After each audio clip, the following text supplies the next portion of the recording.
Humanity का जबरदस्त mix होगा। चलिए आपको डेविड कॉरेंसवेट के नए सुपरमैन बनने के बारे में अच्छी तरह से ब्रीफ देते हैं। 2025 में आने वाली डीसी स्टूडियोज की नए जमाने की सुपर हीरो मूवी सुपरमैन के लिए जो सबसे बड़ी एक्साइटमेंट है वो है एक नए क्लार्क केंट यानी कि सुपरमैन का इंट्रोडक्शन। और इस नए सुपरमैन का रोल प्ले कर रहे हैं टैलेंटेड हॉलीवुड एक्टर डेविड।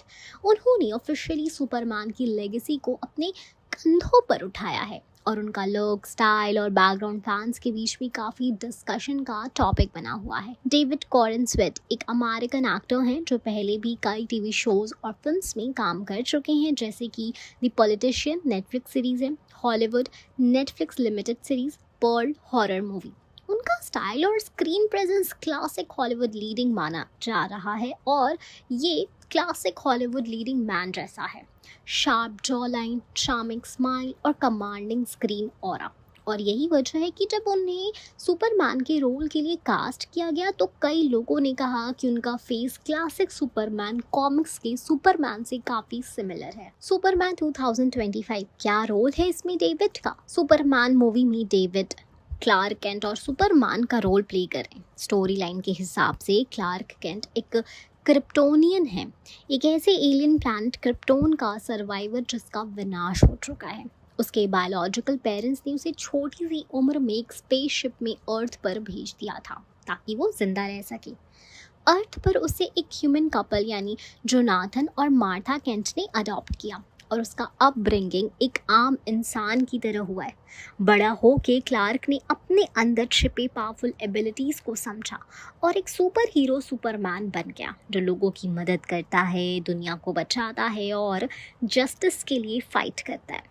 लेकिन इसके साथ साथ वो अपनी असली आइडेंटिटी को छुपाता भी है। में वो एक माइल्ड मैनर जर्नलिस्ट की तरह काम करता है डेली प्लैनेट न्यूज़पेपर में, जहां वो चश्मा लगाकर एक सिंपल इंसान जैसा दिखता है। यही डुअल आइडेंटिटी सुपरमैन का सबसे आइकॉनिक पार्ट है।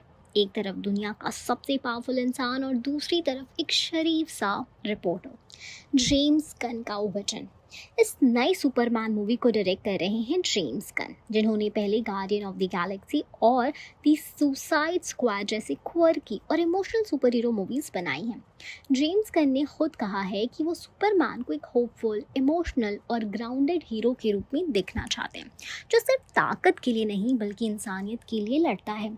डेविड कॉरेंसवेट की कास्टिंग के साथ जेम्स गन का एम है एक ऐसा सुपरमैन दिखना जो अपने क्रिप्टोनियन ओरिजिन और ह्यूमन अपब्रिंगिंग के बीच बैलेंस बनाता है। ना सिर्फ फिजिकली स्ट्रॉन्ग है बल्कि इमोशनली भी कॉम्प्लेक्स है, जिससे में ह्यूमैनिटी के लिए एम्पैथी और रिस्पॉन्सिबिलिटी है। अगर हम इसमें फैंस के रिएक्शंस की बात कर लेते हैं तो जब से डेविड कॉरेंसवेट के सुपरमैन बनने की न्यूज़ आई है फैंस ने मिक्स्ड रिएक्शंस दिए। कई लोगों ने उनका लुक कंपेयर किया है क्रिस्टोफर रीव के आइकॉनिक सुपरमैन से। उनकी शार्प फीचर और जेंटल स्माइल उस क्लासिक वाइब को याद दिलाती है। कुछ लोग इनिशियल स्केप्टिकल थे क्योंकि हेनरी कैविल के स्ट्रॉन्ग सुपरमैन विजन के बाद किसी नए एक्टर को एक्सेप्ट करना मुश्किल लग रहा था, लेकिन जैसे जैसे मूवी के सेट से पिक्चर और कॉस्ट्यूम रिवील हुए फैंस का एक्साइटमेंट बढ़ता चला गया। डेविड ने भी ओपनली कहा है कि उनके लिए सुपरमैन बनना एक ड्रीम कम ट्रू मोमेंट है। उन्होंने प्रॉमिस किया है कि वो इस रोल को पूरे डेडिकेशन के साथ निभाएंगे और सुपरमैन की लेगेसी को रिस्पेक्ट करेंगे। तो अब जब सुपरमैन रिलीज होने में कुछ ही महीने बाकी हैं, दुनिया भर के डीसी फैंस ईगरली वेट करें डेविड कॉरेंसवेट के नए अवतार को देखने के लिए। उनका लुक क्लासिक है, उनकी एक्टिंग प्रॉमिसिंग है और उनके डायरेक्टर का विजन बहुत ही स्ट्रॉन्ग है। अगर सब कुछ सही गया तो डेविड का सुपरमैन डीसी यूनिवर्स के नए दौर का शाइनिंग सिंबल ऑफ होप बन सकता है। एक नया सुपरमैन, एक नई जर्नी और एक नई लेगेसी। तैयार हो जाइए। हेनरी कैविल ने 2013 में मैन ऑफ स्टील से सुपरमैन का रोल अपनाया था और तब से वो डीसी एक्सटेंडेड यूनिवर्स के एक फेस ऑफ होप बन गए थे। उनका पावरफुल लुक, सीरियस टोन और हीरोइक प्रेजेंस ने उन्हें परफेक्ट सुपरमैन बनाया। उन्होंने Batman versus Superman, down of justice और जस्टिस लीग में भी सुपरमैन का ही रोल प्ले किया। लेकिन अब डीसी स्टूडियोज ने अनाउंस कर दिया है कि हेनरी कैविल अब सुपरमैन नहीं रहेंगे। इसके पीछे कई इंपॉर्टेंट रीजंस हैं जो क्रिएटिव, प्रैक्टिकल और एज रिलेटेड फैक्टर्स से जुड़ते हैं। सबसे पहला जेम्स गन का नया विजन। सबसे बड़ा रीज़न ये है कि अब डीसी स्टूडियोज़ को लीड कर रहे हैं जेम्स गन और पीटर सफ्रान। इन दोनों को डीसी यूनिवर्स को एक नई डायरेक्शन में ले जाना है, जिसे वो चैप्टर 1 गॉड्स एंड मॉन्स्टर्स के नाम से शुरू कर रहे हैं। जेम्स गन एक young, emotional and hopeful Superman की कहानी बनाना चाहते हैं। वो एक ऐसी सुपरमैन को एक्सप्लोर करना चाहते हैं जो क्रिप्टोनियन हेरिटेज और अर्थ पे अपब्रिंगिंग के बीच बैलेंस ढूंढने की कोशिश कर रहा है। एक ऐसी स्टोरी जो सुपरमैन के अर्ली ईयर्स पे फोकस करे। ऐसे में हेनरी कैविल जो अब 40s में हैं, उनके लिए ये यंग सुपरमैन का रोल करना नेचुरली फिट नहीं बैठता। जेम्स गन को एक ऐसे एक्टर की ज़रूरत थी जो ना सिर्फ फिजिकली फिट हो बल्कि यंगर लुकिंग भी हो, जिसे उनकी नई कहानी रियल लगे।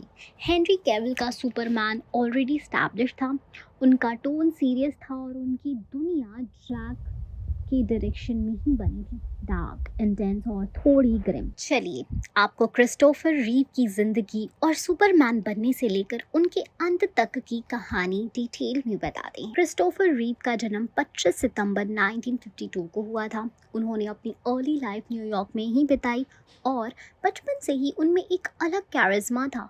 स्कूल और कॉलेज के दिनों में उन्होंने एक्टिंग और हॉर्स राइडिंग दोनों में इंटरेस्ट दिखाया।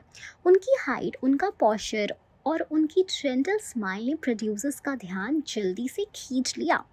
1978 में सुपरमैन दी मूवी रिलीज हुई तो क्रिस्टोफर रीव ने क्लार्क केंट और सुपरमैन का रोल निभाया।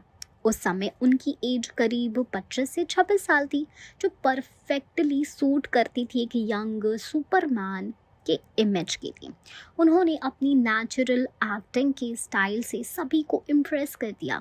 जब वो क्लार्क केंट बनती तब उनका टिमिड, बेस्पेक्टिकल्ड लुक, और जब वो सुपरमैन बनती तो उनका कॉन्फिडेंट, पावरफुल स्टैंड सब कुछ आइकॉन बन गया। 4 सुपरमैन मूवीज की लेगेसी, इसी पे नहीं वो रुकते। क्रिस्टोफर रीव ने 4 सुपरमैन मूवीज में ये कैरेक्टर रिप्राइज किया। पहला सुपरमैन द मूवी 1978, दूसरा सुपरमैन 2 1980, तीसरा सुपरमैन 3 1983 में जो आई थी, और Superman 4 the quest for piece जो आई थी 1987 में। इन सब मूवीज़ में उनकी परफॉर्मेंसेस को क्रिटिक्स और ऑडियंस ने इक्वली पसंद किया। उन्होंने सर रिचर्ड डोनर के साथ काम करके सुपरमैन को एक मॉरल और होपफुल सुपर हीरो के रूप में स्टैब्लिश किया। ये मूवीज़ बॉक्स ऑफिस पर हिट रहीं और उन्होंने सुपर हीरो जॉनर को एक नया डायरेक्शन दिया था। 1995 हॉर्स राइडिंग एक्सीडेंट जिंदगी का टर्निंग पॉइंट, लेकिन 1995 में एक ट्रैजिक एक्सीडेंट हुआ जो उनकी ज़िंदगी बदल के रख दिया। एक हॉर्स राइडिंग इवेंट के दौरान जो उनकी हॉबी थी, उनका हॉर्स गिर गया और क्रिस्टोफर रीव C2 वर्टेब्रा पर गिरने की वजह से परमानेंटली पैरालाइज्ड हो गए थे। उनके नेक के नीचे से पूरा बॉडी मूवमेंट बंद हो गया। पहले उन्होंने कॉमा फेस किया, उसके बाद जब उन्होंने आंखें खोली तो उनको रियलाइज़ हुआ कि उनके पास मोबिलिटी बिल्कुल ही नहीं रही। इस इवेंट के बाद उन्होंने अपनी एक्टिंग करियर टेम्परली रोक दी, लेकिन उनका स्पिरिट टूटना नहीं बल्कि एक नए मिशन की शुरुआत हुआ। स्पाइनल कॉर्ड इंजरी रिसर्च और पैरालिसिस सफरर्स के लिए अवेयरनेस बढ़ाना। एक्सीडेंट के बाद क्रिस्टोफर रीव ने Christopher and Dana रीव foundation establish की, जो स्पाइनल कॉर्ड इंजरी रिसर्च और पेशेंट्स पे फोकस करती है। कांग्रेस के सामने टेस्टिफाई किया ताकि पैरालिसिस रिसर्च के लिए फंडिंग बढ़े। स्टेम सेल रिसर्च, न्यूरोजेनरेशन और असिस्टिव टेक्नोलॉजीज में एडवांसमेंट्स को प्रमोट किया। उन्होंने कहा था, it is not the year in your life that count, it is the life in your ears. ये कोट उनकी फाइटिंग स्पिरिट को रिफ्लेक्ट करता है। व्हीलचेयर में बैठकर भी वो प्रेस कॉन्फ्रेंसेस किया करते, मैराथन्स अटेंड करते और डिसेबल्ड एथलीट्स को सपोर्ट करते। उनका डिटर्मिनेशन दिखाता था कि फिजिकल लिमिटेशन के बावजूद भी इंसान कितना कुछ अजीब कर सकता है। लेकिन 10 अक्टूबर 2004 को उनका हार्ट फेलियर हुआ। Christopher रीव waste Chester county New York के एक हॉस्पिटल में थी, जहां पर उनकी उम्र थी 52 साल। उनकी डेथ की वजह थी हार्ट फेलियर, जिसके पीछे कई मेडिकल कॉम्प्लिकेशंस थे, जैसे कि उनके पैरालिसिस से जुड़ी रेस्पिरेटरी इश्यूज और रिपीटेड इन्फेक्शंस। उनकी फ्यूनरल सर्विस में दुनिया भर से उनके फैंस, कलीग्स, फैमिली मेम्बर्स आए। उनको सुपरमैन के कॉस्ट्यूम में भी याद किया गया, जिसे सिंबॉलिकली भी दिखाया गया कि वो हमेशा एक हीरो ही रहे, मूवी रील हो या रियल लाइफ का। क्रिस्टोफर रीव ने जो लड़ाई स्पाइनल कॉर्ड इंजरी के खिलाफ लड़ी, उसकी वजह से काफ़ी साइंटिफिक प्रोग्रेस हुई। आज भी री फाउंडेशन रिसर्च ग्रांट देती है, पेशेंट सपोर्ट प्रोग्राम चलाती है और पब्लिक अवेयरनेस कैंपेन ऑर्गेनाइज करती है। उनका नाम पैरालिसिस सर्वाइवर्स के लिए इंस्पिरेशन है। ये प्रूव करता है कि ट्रेजेडी के बाद भी इंसान समर्पण और ऑप्टिमिज्म के साथ दुनिया बदल सकता है। उन्होंने अपनी ऑटोबायोग्राफी स्टिल मी में अपने इमोशन, स्ट्रगल और होप शेयर किए हैं। ये बुक भी काफ़ी लोगों को मोटिवेट करती है कि मैं भी अपना बेस्ट दो और अपने लाइफ में भी मीनिंग पाऊँ। तो ये थी क्रिस्टोफर रीव की कहानी, कैसे एक यंग एक्टर ने सुपरमैन जैसे रोल से दुनिया को इंस्पायर किया, कैसे एक ट्रैजिक इंसिडेंट और एक्सीडेंट ने उनकी बॉडी रिस्ट्रिक्ट की लेकिन उनकी स्पिरिट को और स्ट्रॉन्ग बनाया, और आखिर में कैसे उनकी डेथ ने भी उनके मिशन को रोका नहीं। उनकी उम्र थी 52 ईयर्स जब वो हमें अलविदा बोले, लेकिन उनका लेगेसी आज भी जिंदा है साइंस, एडवोकेसी और ह्यूमैनिटी में। अब मैं आपको हु फर्स्ट किल्ड सुपरमैन का डिटेल जवाब दूंगी, जिसमें डूम्सडे और द डेथ ऑफ सुपरमैन की पुरानी कॉमिक आर्क को अच्छी तरह एक्सप्लेन किया गया है। डीसी कॉमिक्स की दुनिया में एक ऐसा मोमेंट आया था जहां दुनिया का सबसे पावरफुल और बिलव्ड सुपर हीरो सुपरमैन को पहली बार मार दिया गया। ये शॉकिंग और इमोशनल मोमेंट था कॉमिक्स हिस्ट्री में, और इस इवेंट ने फैंस के दिल को झटका दिया। इस पूरे आर्क का नाम था द डेथ ऑफ सुपरमैन, जो 1992 में डीसी कॉमिक्स ने पब्लिश किया था, और जिस विलन ने सुपरमैन को मारा था उसका नाम था doomsday. The death of Superman comic history का टर्निंग पॉइंट। ये स्टोरी आर्क 1992 से 1993 के बीच रिलीज हुआ था, और इसे लिखा गया था डीसी कॉमिक्स के टॉप राइटर जैसे कि Dan Jurgens, Louise Simpson, Roger Stern, Jerry Ordway द्वारा। ये आर्क 3 मेजर पार्ट्स में डिवाइडेड है: Doomsday, funeral for a friend, reign of the Superman. हमारा फोकस पहला पार्ट डूम्सडे पर है, जहाँ पे सुपरमैन का असली डेथ बैटल होता है। कौन था डूम्सडे? डूम्सडे एक मॉन्स्टरस विलन था जो पहली बार कॉमिक में Superman the man of steel #17 में इंट्रोड्यूस हुआ। उसका असल नाम या ओरिजिन इनिशियली अननोन था, लेकिन बाद में पता चला कि वो एक जेनेटिकली इंजीनियर्ड बीइंग था, जिसे क्रिप्टोन के ही एक साइंटिस्ट ने बनाया था सेंचुरीज अगो। इस मॉन्स्टर का क्रिएशन इस तरह से हुआ था: साइंटिस्ट ने एक ऑर्गेनिज्म को हार्श क्रिप्टोनियन कंडीशन में एक्सपोज किया, वो मर जाता, फिर उसके सेल्स को यूज़ करके एक स्ट्रॉन्गर वर्जन क्रिएट होता। ये साइकिल बार बार रिपीट होती रही, जब तक एक ऐसा बीइंग बना जो इमॉर्टल था और हर बार मरने के बाद और भी पावरफुल हो जाता था। रिजल्ट, डूम्सडे एक ऐसा क्रिएचर था जो सिर्फ डिस्ट्रॉय करने के लिए बना था। उसके पास इमेंस स्ट्रेंथ, ड्यूरेबिलिटी और रीजनरेटिव पावर्स थी। उससे किसी लॉजिक, सिंपैथी या अंडरस्टैंडिंग की ज़रूरत नहीं थी। उसका एक ही मकसद था, तबाही। सुपरमैन वर्सेस डूम्सडे, महायुद्ध। डूम्सडे अर्थ पर आ गया और एक वायलेंट पाथ ऑफ डिस्ट्रक्शन शुरू किया, जिसमें हर जगह डेथ, डिवास्टेशन फैला रहा था। उसने पहले जस्टिस लीग के मेंबर्स को भी इजीली हरा दिया। Guy Gardner, Blue Beetle, Booster Gold जैसे हीरोज भी उसके सामने टिक नहीं पाए। जब सुपरमैन को डूम्सडे की तबाही के बारे में पता चला तो उसने तुरंत एक्शन लिया। उनका अल्टीमेट शोडाउन हुआ मेट्रोपोलिस के बीच। ये फाइट इतनी इंटेंस और डिवास्टेटिंग थी कि दोनों ने एक दूसरे को जान से मारने तक की लड़ाई की। कॉमिक बैलेंस में दिखाया गया कि सुपरमैन और डूम्सडे एक दूसरे को ब्रूटल पंचेस देते हैं। बिल्डिंग गिरती है, सिविलियन शॉक में होते हैं। सुपरमैन ने आखिरी शब्दों में लोएस लेन को दिखाता है और फिर डूम्सडे के साथ एक फाइनल ब्लो एक्सचेंज करता है। दोनों एक दूसरे को एक ही वक्त में मार देते हैं, और वहीं पे सुपरमैन की पहली बार डेथ होती है, सबके सामने मेट्रोपोलिस के बीच सड़क पर अपने दुश्मन के साथ लड़ते लड़ते। इमोशनल इम्पैक्ट, दुनिया की सुपरमैन से विदाई। सुपरमैन की मौत सिर्फ एक फिक्शनल मोमेंट नहीं था, बल्कि कल्चरल फेनोमेनन बन गया। जब सुपरमैन #75 रिलीज हुआ तो लोग कॉमिक स्टोर्स के बाहर लाइन में लग गए। इस एडिशन में एक ब्लैक पॉली बैग था जिसमें एक ब्लरी सुपरमैन लोगो प्रिंटेड था, सिंबलाइजिंग दी हिज डेथ लोगों के लिए सुपरमैन एक होप का सिंबल था और उसका मरना एक इमोशनल शॉक जैसा था। इवेंट ने कॉमिक्स की दुनिया को हिला दिया। मीडिया कवरेज से लेकर वर्ल्ड वाइड रिएक्शंस तक न्यूज़ चैनल्स, न्यूज़पेपर्स सब ने सुपरमैन की मौत को कवर किया। इसके बाद नेक्स्ट आर्क आता है फ्यूनरल फॉर अ फ्रेंड में। उसमें दिखाया गया कि लोइस लेन, मार्था और जोनाथन केंट और पूरा मेट्रोपोलिस कैसे इस लॉस से डील करता है। दुनिया भर के सुपर हीरोज आते हैं और उसकी अंतिम यात्रा में क्या सुपरमैन वापस आया? हाँ, जैसे हर आइकॉनिक सुपर हीरो के साथ होता है, सुपरमैन ने कमबैक भी किया। राइन ऑफ सुपरमैन आर्क में 4 नए सुपरमैन अपीयर हुए और इवेंचुअली असली सुपरमैन ने रिसरेक्शन का राज खोला। एक क्रिप्टोनियन रीजनरेशन मैट्रिक्स ने उसकी बॉडी को हील किया, लेकिन सुपरमैन की असली मौत पहली बार डूम्सडे के में हाथों में हुई थी और उस मोमेंट ने दिखाया कि इवन गॉड लाइक हीरोज भी वल्नरेबल होते हैं। तो सुपरमैन को पहली बार किसने मारा? जवाब है डूम्सडे, एक अनस्टॉपेबल मॉन्स्टर जिसे सिर्फ मारने और बर्बादी के लिए बनाया गया था। उनका ये क्लैश डीसी कॉमिक्स की सबसे पावरफुल और इमोशनल बैटल्स में से एक था।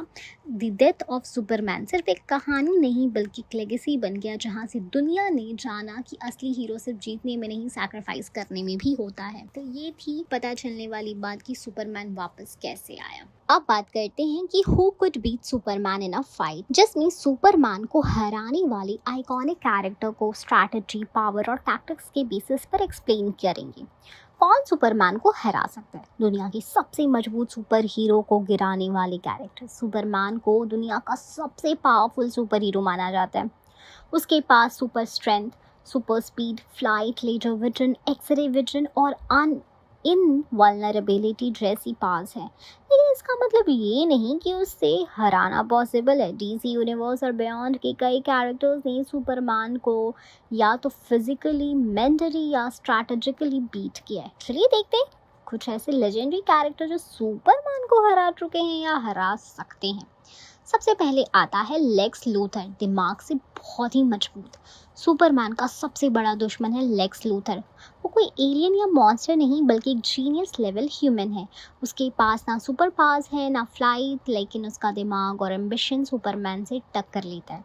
लेक्स ने कई बार क्रिप्टोनाइट आर्मर का यूज़ करके सुपरमैन को फिजिकली चैलेंज किया। वो पॉलिटिकल एंड साइंटिफिक लेवल पर सुपरमैन के अगेंस्ट प्रोपेगेंडा चलाता है। स्ट्रैटेजी और मैनिपुलेशन से वो सुपरमैन को लीगली या इमोशनली भी वीक कर देता है। लेक्स लूथर का सबसे बड़ा वेपन होता है प्लानिंग एंड इंटेलेक्ट। फिर है मैक्सवेल लॉर्ड, माइंड कंट्रोल का उस्ताद। मैक्सवेल लॉर्ड एक टेलीपैथ है जो लोगों के दिमाग पर कंट्रोल कर सकता है। एक बार उसने सुपरमैन को ही कंट्रोल करके उसे बैटमैन के अगेंस्ट भेज दिया था। एक डेंजरस सिचुएशन थी जहां सुपरमैन ने अपने ही फ्रेंड के खिलाफ जानलेवा अटैक्स किए। वंडर वुमन ने तब मैक्सवेल लॉर्ड का नेक तोड़ दिया था ताकि सुपरमैन उसके कंट्रोल से बाहर आए। इस इवेंट ने दिखाया कि अगर कोई सुपरमैन के माइंड को कंट्रोल कर ले तो वो दुनिया के लिए थ्रेट बन सकता है। फिर है बैटमैन, अल्फ्रेड पेनीवर्थ, स्ट्रैटेजी और प्रिपेयर्डनेस। बैटमैन का रूल सिंपल है, अगर मुझे टाइम मिला तो मैं किसी को भी हरा सकता हूँ और सुपरमैन भी इस एक्सेप्शन नहीं है। बैटमैन ने द डार्क नाइट रिटर्न जैसे स्टोरी लाइन्स में सुपरमैन को बीट किया। उसने स्पेशली डिज़ाइन क्रिप्टोनाइट सूट पहना और फाइट की प्रॉपर प्लानिंग की। एक ऑल्टरनेट स्टोरी लाइन में इवन अल्फ्रेड पेनीवर्थ ने भी सुपरमैन को हरा दिया था जब सुपरमैन ने बैटमैन को मार दिया। अल्फ्रेड ने उसी क्रिप्टोनाइट सूट का यूज़ किया और उसे क्रश कर दिया। ये दिखाता है कि ब्रेन और तैयारी से ब्रूट फोर्स को भी हराया जा सकता है। फिर है वंडर वुमन, पावर में बराबरी। वंडर वुमन भी एक डेमी गॉडेस है और उसके पास भी इमेंस स्ट्रेंथ, स्पीड और कॉम्बैट स्किल्स है। वो सुपरमैन से फिजिकली थोड़ी कमज़ोर हो सकती है, लेकिन बैटल एक्सपीरियंस और वॉरियर इंस्टिंक्ट्स में वो उससे आगे हैं। कई कॉमिक्स में, एनिमेटेड फाइट्स में वंडर वुमन ने सुपरमैन को इक्वल फाइट दी है। उनके बीच की फाइट सुपरमैन को डोमिनेट करती है। कभी डियाना को ये फाइट होती है स्ट्रेंथ वर्सेस स्किल की। फिर आता है डार्क सीड, कॉमिक लेवल का दुश्मन। डार्कसीड एक गॉड लेवल विलन है जिसका मकसद है एंटी लाइफ इक्वेशन से पूरी यूनिवर्स को कंट्रोल करना। उसके पास ओमेगा बीम्स है जो किसी भी एंगल से टारगेट को मार सकती है। उसने कई बार सुपरमैन को बीट किया है, चाहे वो स्ट्रेंथ हो या मेंटल मैनिपुलेशन। डार्कसीड के अगेंस्ट सुपरमैन को फुल पावर मोड में जाना पड़ता है, तब भी गारंटी नहीं होती जीत की।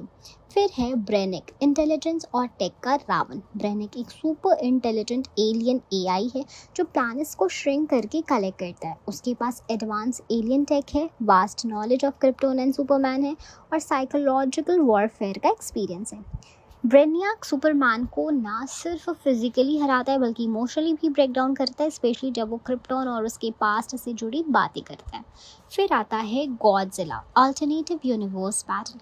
In one of the DC alternative crossover Godzilla जैसे कैरेक्टर्स को भी सुपरमैन के अगेंस्ट इमेजिन किया गया। अगर ब्रूट फोर्स और मॉन्स्टर साइज की बात हो तो गॉडजिला जैसा क्रिएचर सुपरमैन को मुश्किल में डाल सकता है, स्पेशली अगर वो क्रिप्टोनाइट रेडिएशन यूज़ करे। सुपरमैन दुनिया का सबसे पावरफुल सुपर हीरो है, लेकिन उसकी भी वीकनेस है। क्रिप्टोनाइट, रेडिएशन, रेडिएशन और साइकोलॉजिकल वॉरफेयर के कई कैरेक्टर्स ने उसकी स्ट्रेंथ के बियॉन्ड जाकर उसे हराने के तरीके ढूंढे हैं। लेक्स लूथर दिमाग से, बैटमैन प्लानिंग से, वंडर वुमन स्किल से और डार्कसीड गॉडली पावर से, सबने सुपरमैन को कभी ना कभी नीचा दिखाया है। इससे ये साबित होता है कि रियल पावर सिर्फ मसल्स में नहीं, दिमाग, स्ट्रैटेजी, टाइमिंग में भी होती है। अब हम आपको बता रहे हैं सुपरमैन का लाइफ स्पैन, जिसमें डिस्कस किया गया है येलो सन के नीचे सुपरमैन कितने सालों तक जी सकता है और अलग अलग कॉमिक्स में इसके क्या वर्जन्स होते हैं। ठीक है, तो सबसे पहले अगर हम बात करें तो सुपरमैन का लाइफ स्पैन येलो सन के नीचे कितनी लंबी जिंदगी जीता है। सुपरमैन यानी काल ईआई, क्रिप्टोन प्लैनेट का एक एलियन जो अर्थ पर येलो सन के नीचे अपनी पावर से दुनिया को प्रोटेक्ट करता है। लेकिन एक सवाल जो लोग अक्सर पूछते हैं कि वो ये आखिर सुपरमैन की उम्र कितनी होती है, क्या वो इमॉर्टल है या एक दिन वो भी बूढ़ा होकर मरेगा। जवाब थोड़ा कॉम्प्लेक्स है क्योंकि हर कॉमिक सीरीज और स्टोरी लाइन का अपना वर्जन होता है। चलिए इन सभी वर्जन्स को अच्छे से समझते हैं। तो पहला वर्जन है येलो सन, सुपरमैन की पावर का मेन सोर्स। सबसे पहले ये समझना जरूरी है कि सुपरमैन की पावर का मेन सोर्स होता है अर्थ का येलो सन। क्रिप्टोन पे जो रेड सन होता है उसके नीचे सुपरमैन बिल्कुल एक नॉर्मल क्रिप्टोनियन होता है, कोई स्पेशल पावर नहीं। पर अर्थ का येलो सन उसके सेल्स को सुपर चार्ज करता है, जिसकी वजह से उसकी स्ट्रेंथ बढ़ती है। उसका एजिंग प्रोसेस स्लो हो जाता है, उसकी बॉडी ज़्यादा टाइम तक हेल्दी और इनवल्नरेबल रहती है। तो जब तक वो येलो सन के नीचे है, सुपरमैन ना सिर्फ सुपर पावरफुल होता है बल्कि बहुत ज़्यादा टाइम तक यंग भी दिखता है। फिर आता है कॉमिक में सुपरमैन का लाइफ स्पैन, अलग अलग इंटरप्रिटेशंस। डीसी कॉमिक के अलग अलग स्टोरी लाइन्स में सुपरमैन का लाइफ स्पैन काफ़ी वारी करता है। कुछ मेजर एग्जाम्पल्स देखिए, जैसे पहला है किंगडम कॉम स्टोरी लाइन। इसमें सुपरमैन एक एजिंग वर्जन में दिखाया गया है, लेकिन वो स्टिल पावरफुल है। उसने दुनिया से थोड़ा डिस्टेंस ले तो लिया होता है पर वो जिंदा है डिकेड्स के बाद भी। ये बताता है कि सुपरमैन सेंचुरीज तक जी सकता है। फिर है DC 1 मिलियन। ये स्टोरी लाइन में सुपरमैन 853 सेंचुरी में भी जिंदा है। उसने एक सोलर फोर्ट्रेस में 15,000 साल तक मेडिटेट किया और अपने आप को पूरी तरह सोलर एनर्जी से चार्ज किया। इस वर्जन में सुपरमैन को नियर इमॉर्टल दिखाया गया है। ऑल स्टार सुपरमैन, इस स्टोरी में सुपरमैन की बॉडी ओवरचार्ज हो जाती है सोलर एनर्जी से और वो अपना मॉर्टल फॉर्म छोड़ देता है। यहाँ सुपरमैन बेसिकली हायर प्लेन में चला जाता है जहाँ वो इटर्नल काम करता है। तो क्या सुपरमैन बूढ़ा हो सकता है? जी हाँ, कुछ स्टोरीज में सुपरमैन ग्रेजुअली बूढ़ा होता है, लेकिन बहुत स्लो प्रोसेस के साथ। उसकी बॉडी जैसे डिजीज से इम्यून होती है, इंजरी से जल्दी रिकवर करती है और नॉर्मली एज नहीं करती। तो अगर कंपेयर करें ह्यूमन से ह्यूमन एवरेज 70 से 90 साल जीता है। Superman easily 100 to 1000 of years तक जीता है। और अगर वो येलो सन के एक्सपोजर में कांस्टेंट रहा तो वो इमॉर्टल के लेवल तक पहुंच सकता है। अगर सुपरमैन येलो सन से दूर हो जाए, तो अगर सुपरमैन किसी ऐसे प्लैनेट पर चला जाए जहां रेड सन हो या सोलर एनर्जी ना हो, तो उसके पास धीरे धीरे चली जाएंगी और वो एक नॉर्मल क्रिप्टोनियन बन जाएगा। फिर उसकी एजिंग भी फास्ट हो जाएगी, जैसे ह्यूमंस के साथ होता है। तो सुपरमैन की इमॉर्टैलिटी डिपेंड करती है उसके सोलर एनर्जी एक्सपोजर पर। फिर आता है बायोलॉजिकली सुपरमैन का डीएनए क्या कहता है। सुपरमैन का डीएनए क्रिप्टोनियन है, जिसके मुताबिक उसकी रेस ही ज़्यादा एडवांस होती है। उनके बॉडी स्ट्रक्चर, सेल रीजनरेशन और इम्यूनिटी सुपीरियर होते हैं। अर्थ की एटमॉस्फेयर और येलो सन उसको जेनेटिक लेवल पर भी बूस्ट करते हैं। कुछ इंटरप्रिटेशन के मुताबिक अगर सुपरमैन को कोई एक्सटर्नल ट्रॉमा या क्रिप्टोनाइट से डैमेज ना हो, तो वो कभी भी नहीं मर सकता। सुपरमैन टेक्निकली इमॉर्टल नहीं है, लेकिन प्रैक्टिकली बहुत ज़्यादा लंबी उम्र का है। उसकी लॉन्गेविडिटी कुछ फैक्टर्स पर डिपेंड करती है, जैसे yellow sun exposure, lack of fatty injury और kryptonite, biological resilience, mental health और विल पावर। अलग अलग वर्जन्स में वो कहीं 100 साल तक जीता है, तो कहीं मिलेनिया तक भी जी जाता है। तो अगर सिंपल शब्दों में कहे, जब तक धूप चमकती रहेगी, सुपरमैन भी जिंदा रहेगा। सुपरमैन रियल है या फिक्शन? इसमें हम आपको बताएंगे कि सुपरमैन का ओरिजिन कैसा है, उसका कल्चरल इम्पैक्ट क्या है और लोग क्यों उसे लेकर इमोशनली कनेक्टेड फील करते even though he is fictional. Superman दुनिया के सबसे मशहूर और पावरफुल सुपर हीरोज में से एक माना जाता है, लेकिन अक्सर लोगों के दिमाग में एक सवाल होता है, क्या सुपरमैन सच में रियल है? क्या कभी किसी ने सुपरमैन जैसे पावर्स वाले इंसान को देखा है? तो इसका सिंपल और सच्चा जवाब है नहीं, सुपरमैन रियल नहीं है। लेकिन चलिए थोड़ा डेप्थ में समझते हैं। सुपरमैन का ओरिजिन कहानी कहाँ से स्टार्ट हुई? सुपरमैन का कैरेक्टर 1938 में इंट्रोड्यूस किया था एक्शन कॉमिक्स #1 के अंदर। उसके क्रिएटर थे जेरी सीगल, जो राइटर हैं, और जो शूस्टर आर्टिस्ट। उन्होंने एक ऐसा हीरो बनाया जो दुनिया को बचा सके, आम इंसान के प्रॉब्लम को सॉल्व कर सके और हर इनजस्टिस के खिलाफ खड़ा हो सके। सुपरमैन एक फिक्शनल एलियन है जो क्रिप्टोन नाम के प्लैनेट से आया। जब क्रिप्टोन डिस्ट्रॉय होने वाला था, तब उसके माँ बाप ने उसे एक स्पेसशिप में डालकर अर्थ पर भेज दिया। यहाँ आके वो क्लार्क केंट बना, एक नॉर्मल जर्नलिस्ट, और जब ज़रूरत हो तो सुपरमैन बन जाता। रियलिटी चेक, क्या सुपरमैन जैसा कोई इंसान एग्जिस्ट करता है? साइंस के according flying without any device is not possible for human. Laser eyes, X ray vision या बुलेट प्रूफ स्क्रीन साइंस में अभी तक पॉसिबल नहीं है। किसी भी प्लैनेट से आकर अर्थ पर जीना बिना ऑक्सीजन और एटमॉस्फेरिक अडाप्शन की थ्योरी के लेवल पर भी मुश्किल है। तो सुपरमैन के पास जो पावर्स हैं वो सिर्फ इमेजिनेशन का हिस्सा है। कॉमिक और मूवीज़ के लिए उन्हें क्रिएट किया गया है। तो टेक्निकली और साइंटिफिकली सुपरमैन रियल वर्ल्ड में एग्जिस्ट नहीं करता। चाहे वो रियल ना हो, पर सुपरमैन बन चुका है एक कल्चरल आइकॉन। उसने dozen of comic books, multiple TV shows, popular Hollywood movies में अपना दबदबा बनाया है। सबसे फेमस पोर्ट्रेल्स में आते हैं Christopher रीव 1978 to 1987, Henry Cavill man of steel, justice league, और अब आने वाला है 2025 वर्जन में डेविड कॉरेनस्वेट। हर जनरेशन ने अपने सुपरमैन को स्क्रीन पर देखा और उसे आइडल बनाया। सुपरमैन की पॉपुलैरिटी क्यों लोग उसे रियल समझने लगते हैं? देखो, सुपरमैन फिक्शन होने के बावजूद लोग उसे इमोशनली कनेक्टेड फील करते हैं, क्योंकि वो होप का सिंबल है। होप का लोगो भी उसकी सूट पर होता है। वो जस्टिस के लिए लड़ता है बिना किसी पर्सनल मोटिव के। वो हमेशा सैक्रिफाइस करता है अपनी खुशी से ज़्यादा लोगों की भलाई के लिए। उसकी डुअल लाइफ रिलेटेबल लगती है। क्लार्क केंट एक सिंपल आदमी है जिसे लोग अंडर वैल्यू करते हैं। ये सब चीज़ें सुपरमैन को रियल लाइफ में लोगों के लिए एस्पिरेशन का सिंबल बना देती है। सुपरमैन का इम्पैक्ट रियल लाइफ हीरोज़ को प्रेरणा। आज के टाइम में सुपरमैन एक मेटाफॉर बन चुका है उन सब लोगों के लिए जो ट्रुथ बोलते हैं, दूसरों की मदद करते हैं, अपनी स्ट्रेंथ का यूज़ सेल्फलेसली करते हैं। Police officer, fire fighters, doctors, ये सब लोग सुपरमैन जैसे ही काम करते हैं, बस उनके पास केप नहीं होता। तो फिर क्या सुपरमैन रियल है? अगर आप लिटरल सेंस में सोचते हो तो नहीं, सुपरमैन रियल नहीं है। नो, वो स्काई ना तो वो स्काई में उड़ता है, ना उसके पास क्रिप्टोनियन डीएनए है। लेकिन अगर आप इमोशनल और सिंबॉलिक एंगल से देखें तो हाँ, सुपरमैन रियल है। वो हर उस इंसान के अंदर है जो किसी और की मदद करता है बिना सेल्फ इंटरेस्ट के। वो रियल है उन वैल्यूज़ में, ट्रुथ, जस्टिस और होप, जो हर इंसान फॉलो कर सकता है। तो दोस्तों, सुपरमैन एक फिक्शनल कैरेक्टर है जिसे इमेजिनेशन से बनाया गया, लेकिन उसका इम्पैक्ट, मैसेज और उसकी वैल्यूज़ रियल दुनिया में हर रोज़ दिखाई देती है। सुपरमैन हम सबके लिए एक रिमाइंडर है कि ग्रेटनेस के लिए सुपर पावर्स की ज़रूरत नहीं, सिर्फ एक अच्छा दिल चाहिए। अगर आप चाहें तो मैं सुपरमैन की भी सारी चीज़ें और भी बताती हूँ आपको। अब हम आपको बताते हैं कि क्या हल्क सुपरमैन को हरा सकता है। ये टॉपिक कॉमिक बुक फैंस के बीच हमेशा से एक हॉट डिबेट रहा है। दोनों ही कैरेक्टर सुपर पावरफुल हैं, लेकिन अगर ये दोनों आमने सामने आए तो जीत किसकी होगी? चलिए इस बैटल को डिटेल में समझते हैं। सबसे पहले सुपरमैन वर्सेस हल्क, कौन जीतेगा? सुपरमैन और हल्क दोनों ही अपने अपने कॉमिक बुक यूनिवर्सेस के मोस्ट पावरफुल हीरोज़ हैं। सुपरमैन बिलोंग करता है डीसी कॉमिक्स से और हल्क आता है मार्वल कॉमिक्स से।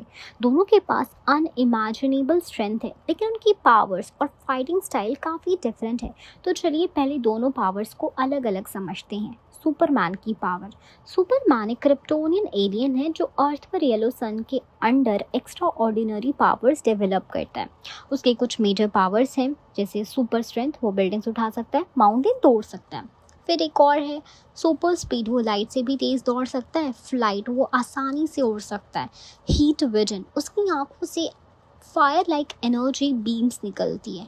फ्रीज ब्रीथ, वो अपनी सांस से भी किसी भी चीज़ को इंस्टेंटली फ्रीज कर सकता है। इनवल्नरेबिलिटी, उस पर बुलेट, मिसाइल से इवन न्यूक्स का कोई असर नहीं होता। एक्सरे विजन, सुपर हियरिंग और एनहांस सेंसेस भी उसके पास है। सुपरमैन का सबसे बड़ा एडवांटेज है उसकी वर्सेटाइलिटी, उसके पास हर सिचुएशन के लिए कोई ना कोई पावर होता है। हल्क की पावर। हल्क का असली नाम है डॉक्टर ब्रूस बैनर, जो एक न्यूक्लियर एक्सीडेंट के बाद गामा रेडिएशन से म्यूटेट हो गया। जब भी उसे गुस्सा आता वो हल्क बन जाता, एक green giant with unlimited rage and power. Strength. Hulk की स्ट्रेंथ थियोरिटिकली लिमिटलेस है, जितना ज़्यादा गुस्सा उतनी ज़्यादा ताकत। रीजनरेशन, उसका हीलिंग फैक्टर इतना स्ट्रॉन्ग है कि वो कुछ भी सर्वाइव कर सकता है। स्टैमिना एंड ड्यूरेबिलिटी, हल्क थकता नहीं ईजिली और उसका बॉडी किसी भी अटैक को अब्जॉर्ब कर सकता है। Adaptability, extreme environment, space, ocean, lava, सब में सर्वाइव कर चुका है हल्क। हल्क का बिगेस्ट स्ट्रेंथ उसका रेज, वो जितना ज़्यादा लड़ता है उतना ज़्यादा पावरफुल हो चला जाता है।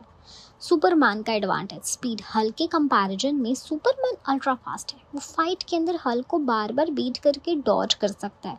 फ्लाइट। सुपरमैन एयर में रहकर हल्क से डिस्टेंस बना सकता है जहाँ तक हल्क पहुंच नहीं सकता।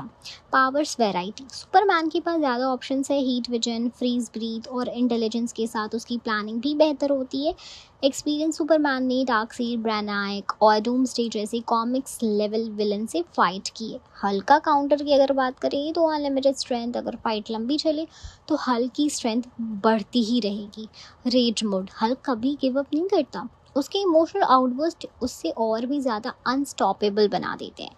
रीजनरेशन। इवन अगर सुपरमैन उसे ज़ख्मी करे तो हल्क बहुत जल्दी हील हो सकता है। तो वर्डिक्ट, जीत किसकी? अगर 1-on-1 फेयर बैटल हो जिसमें दोनों अपनी फुल पावर्स यूज़ कर रहे हों तो सुपरमैन का जीतने का चांसेस ज़्यादा हो सकता है। क्यों? क्योंकि सुपरमैन स्ट्रैटेजिक और फास्ट है। वो हल्क से दूर रहकर उसे बीम अटैक से वीक कर सकता है। उसकी फ्रीज ब्रेथ हल्क को स्लो डाउन कर सकती है। सुपरमैन की इंटेलिजेंस और प्लानिंग सुपीरियर है, लेकिन अगर फाइट प्रोलॉन्ग से देखा जाए तो हल्क का गुस्सा मैक्सिमम लेवल पर पहुंच जाए तो वो सुपरमैन के लिए भी थ्रेट बन सकता है। कुछ ऑल्टरनेट यूनिवर्सेस में हल्क ने गॉड्स तक को हरा दिया, जैसे world war Hulk story line में। तो दोनों कैरेक्टर्स अलग वर्ल्ड से हैं और उनकी फाइट कभी कॉमिक कभी फैन फिक्शन में होती ही रहती है। ऑफिशियल डीसी या मार्वल ने कभी हल्क वर्सेस सुपरमैन का डेफिनेटिव कैनॉन विनर डिक्लेयर नहीं किया है, लेकिन ऑब्जेक्टिवली देखा जाए तो short fight equal to Superman advantage, long fight is equal to Hulk का अपर हैंड। इसलिए एंड में ये कहना सेफ होगा, it depends on the situation. अब हम आपको बताते हैं कि क्या सुपरमैन गोकू को हरा सकता है। ये सवाल एनिमे और कॉमिक बुक फैंस के बीच एक आइकॉनिक डिबेट बन चुका है। दोनों ही कैरेक्टर सुपर पावरफुल हैं, Goku from dragon ball universe और सुपरमैन फ्रॉम डीसी कॉमिक्स। अब देखते हैं डिटेल में कि अगर ये दोनों टकराएं तो जीत किसकी होती है। सुपरमैन वर्सेस गोकू, एक एपिक बैटल। सुपरमैन और गोकू दोनों ही अपने अपने यूनिवर्सेस के सबसे पावरफुल हीरोज़ हैं। गोकू एक सैया है जिसका ट्रेनिंग और ट्रांसफॉर्मेशन का सफ़र उसे गैलेक्सी लेवल वॉरियर बना देता है। सुपरमैन एक क्रिप्टोनियन है जिसका पावर सोर्स और येलो सन, दोनों के पास इतनी पावर्स है कि वो पूरा प्लैनेट हिला सकते हैं। अब चलिए समझते हैं सुपरमैन और गोकू के पावर्स और कैपेबिलिटीज़ को। सुपरमैन की पावर, सुपरमैन के पास है divine level power, super strength, mountain उठा सकता है, प्लैनेट को मूव कर सकता है, सुपर स्पीड, लाइट से तेज मूव करता है, फ्लाइट, एफर्टलेसली स्पेस में भी उड़ सकता है, हीट विजन, अपनी आंखों से लेजर लाइक बीम्स निकालता है, फ्रीज ब्रेथ, कोल्ड एयर से चीज़ें फ्रीज कर सकता है, इनवल्नरेबिलिटी, बुलेट मिसाइल एक्सप्लोजन पर उसका कोई असर नहीं करता, सोलर एनर्जी एब्जॉर्प्शन, सनलाइट से एनर्जी स्टोर करता है जो उसकी पावर को कंस्टेंटली बूस्ट करती है। कुछ कॉमिक वर्जन में सुपरमैन ऑलमोस्ट इमॉर्टल और लिमिटलेस एनर्जी लेवल का होता है। अगर हम गोकू की पावर्स की बात करें तो गोकू भी किसी से कम नहीं है। ड्रैगन बॉल सीरीज के दौरान वो मल्टीपल लेवल क्रॉस कर चुका है। सुपर सैया ट्रांसफॉर्मेशन, सुपर सैया 1 2 3, गॉड ब्लू और अब अल्ट्रा इंस्टिंक्ट। स्पीड और स्ट्रेंथ की बात करें तो उसकी स्पीड लाइट स्पीड के बराबर है और स्ट्रेंथ कॉस्मिक लेवल तक पहुंच चुकी है। की अटैक्स, कामेहेमा, स्पिरिट बॉम्ब और destructive energy blast. Instant transmission, कहीं से भी कहीं टेलीपोर्ट कर सकता है with in seconds. Combat intelligence, वो एक बैटल जीनियस है और हर ओपोनेंट की मूव्स को एनालाइज करता है। गोकू कॉन्स्टेंटली ट्रेन करता है, उसकी फाइटिंग स्पिरिट अनबीटेबल है। तो अगर हम फाइनल एनालिसिस करें तो कौन जीतेगा? सुपरमैन के फेवर में अनलिमिटेड सोलर एनर्जी, सुपरमैन अर्थ के येलो सन से डायरेक्टली चार्ज होता है जो उसे लगभग इन्फिनाइट स्टैमिना देता है। ड्यूरेबिलिटी, गोकुल जितना भी पावरफुल ब्लास्ट करे, सुपरमैन ने कई वर्जन्स में प्लैनेट लेवल डिस्ट्रक्शन सर्वाइव किए। नो एनर्जी लिमिट, गोकू को पावर अप्स के लिए टाइम चाहिए होता है जबकि सुपरमैन की एनर्जी कॉन्टिन्यूस होती है।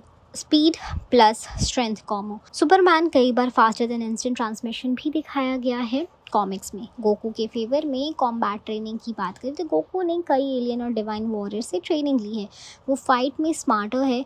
अल्ट्रा इंस्टिंक्ट, ये एक ऐसी स्टेट है जहां गोकू बिना सोचे रिएक्ट करता है जो सुपरमैन को कंफ्यूज कर सकता है। इंस्टेंट ट्रांसमिशन, वो कहीं से भी सुपरमैन के पीछे आ सकता है, सरप्राइज अटैक्स दे सकता है। ठीक है। साइया पावर बूस्ट, गोकू हर फाइट के बाद स्ट्रॉन्ग होता है जाता है।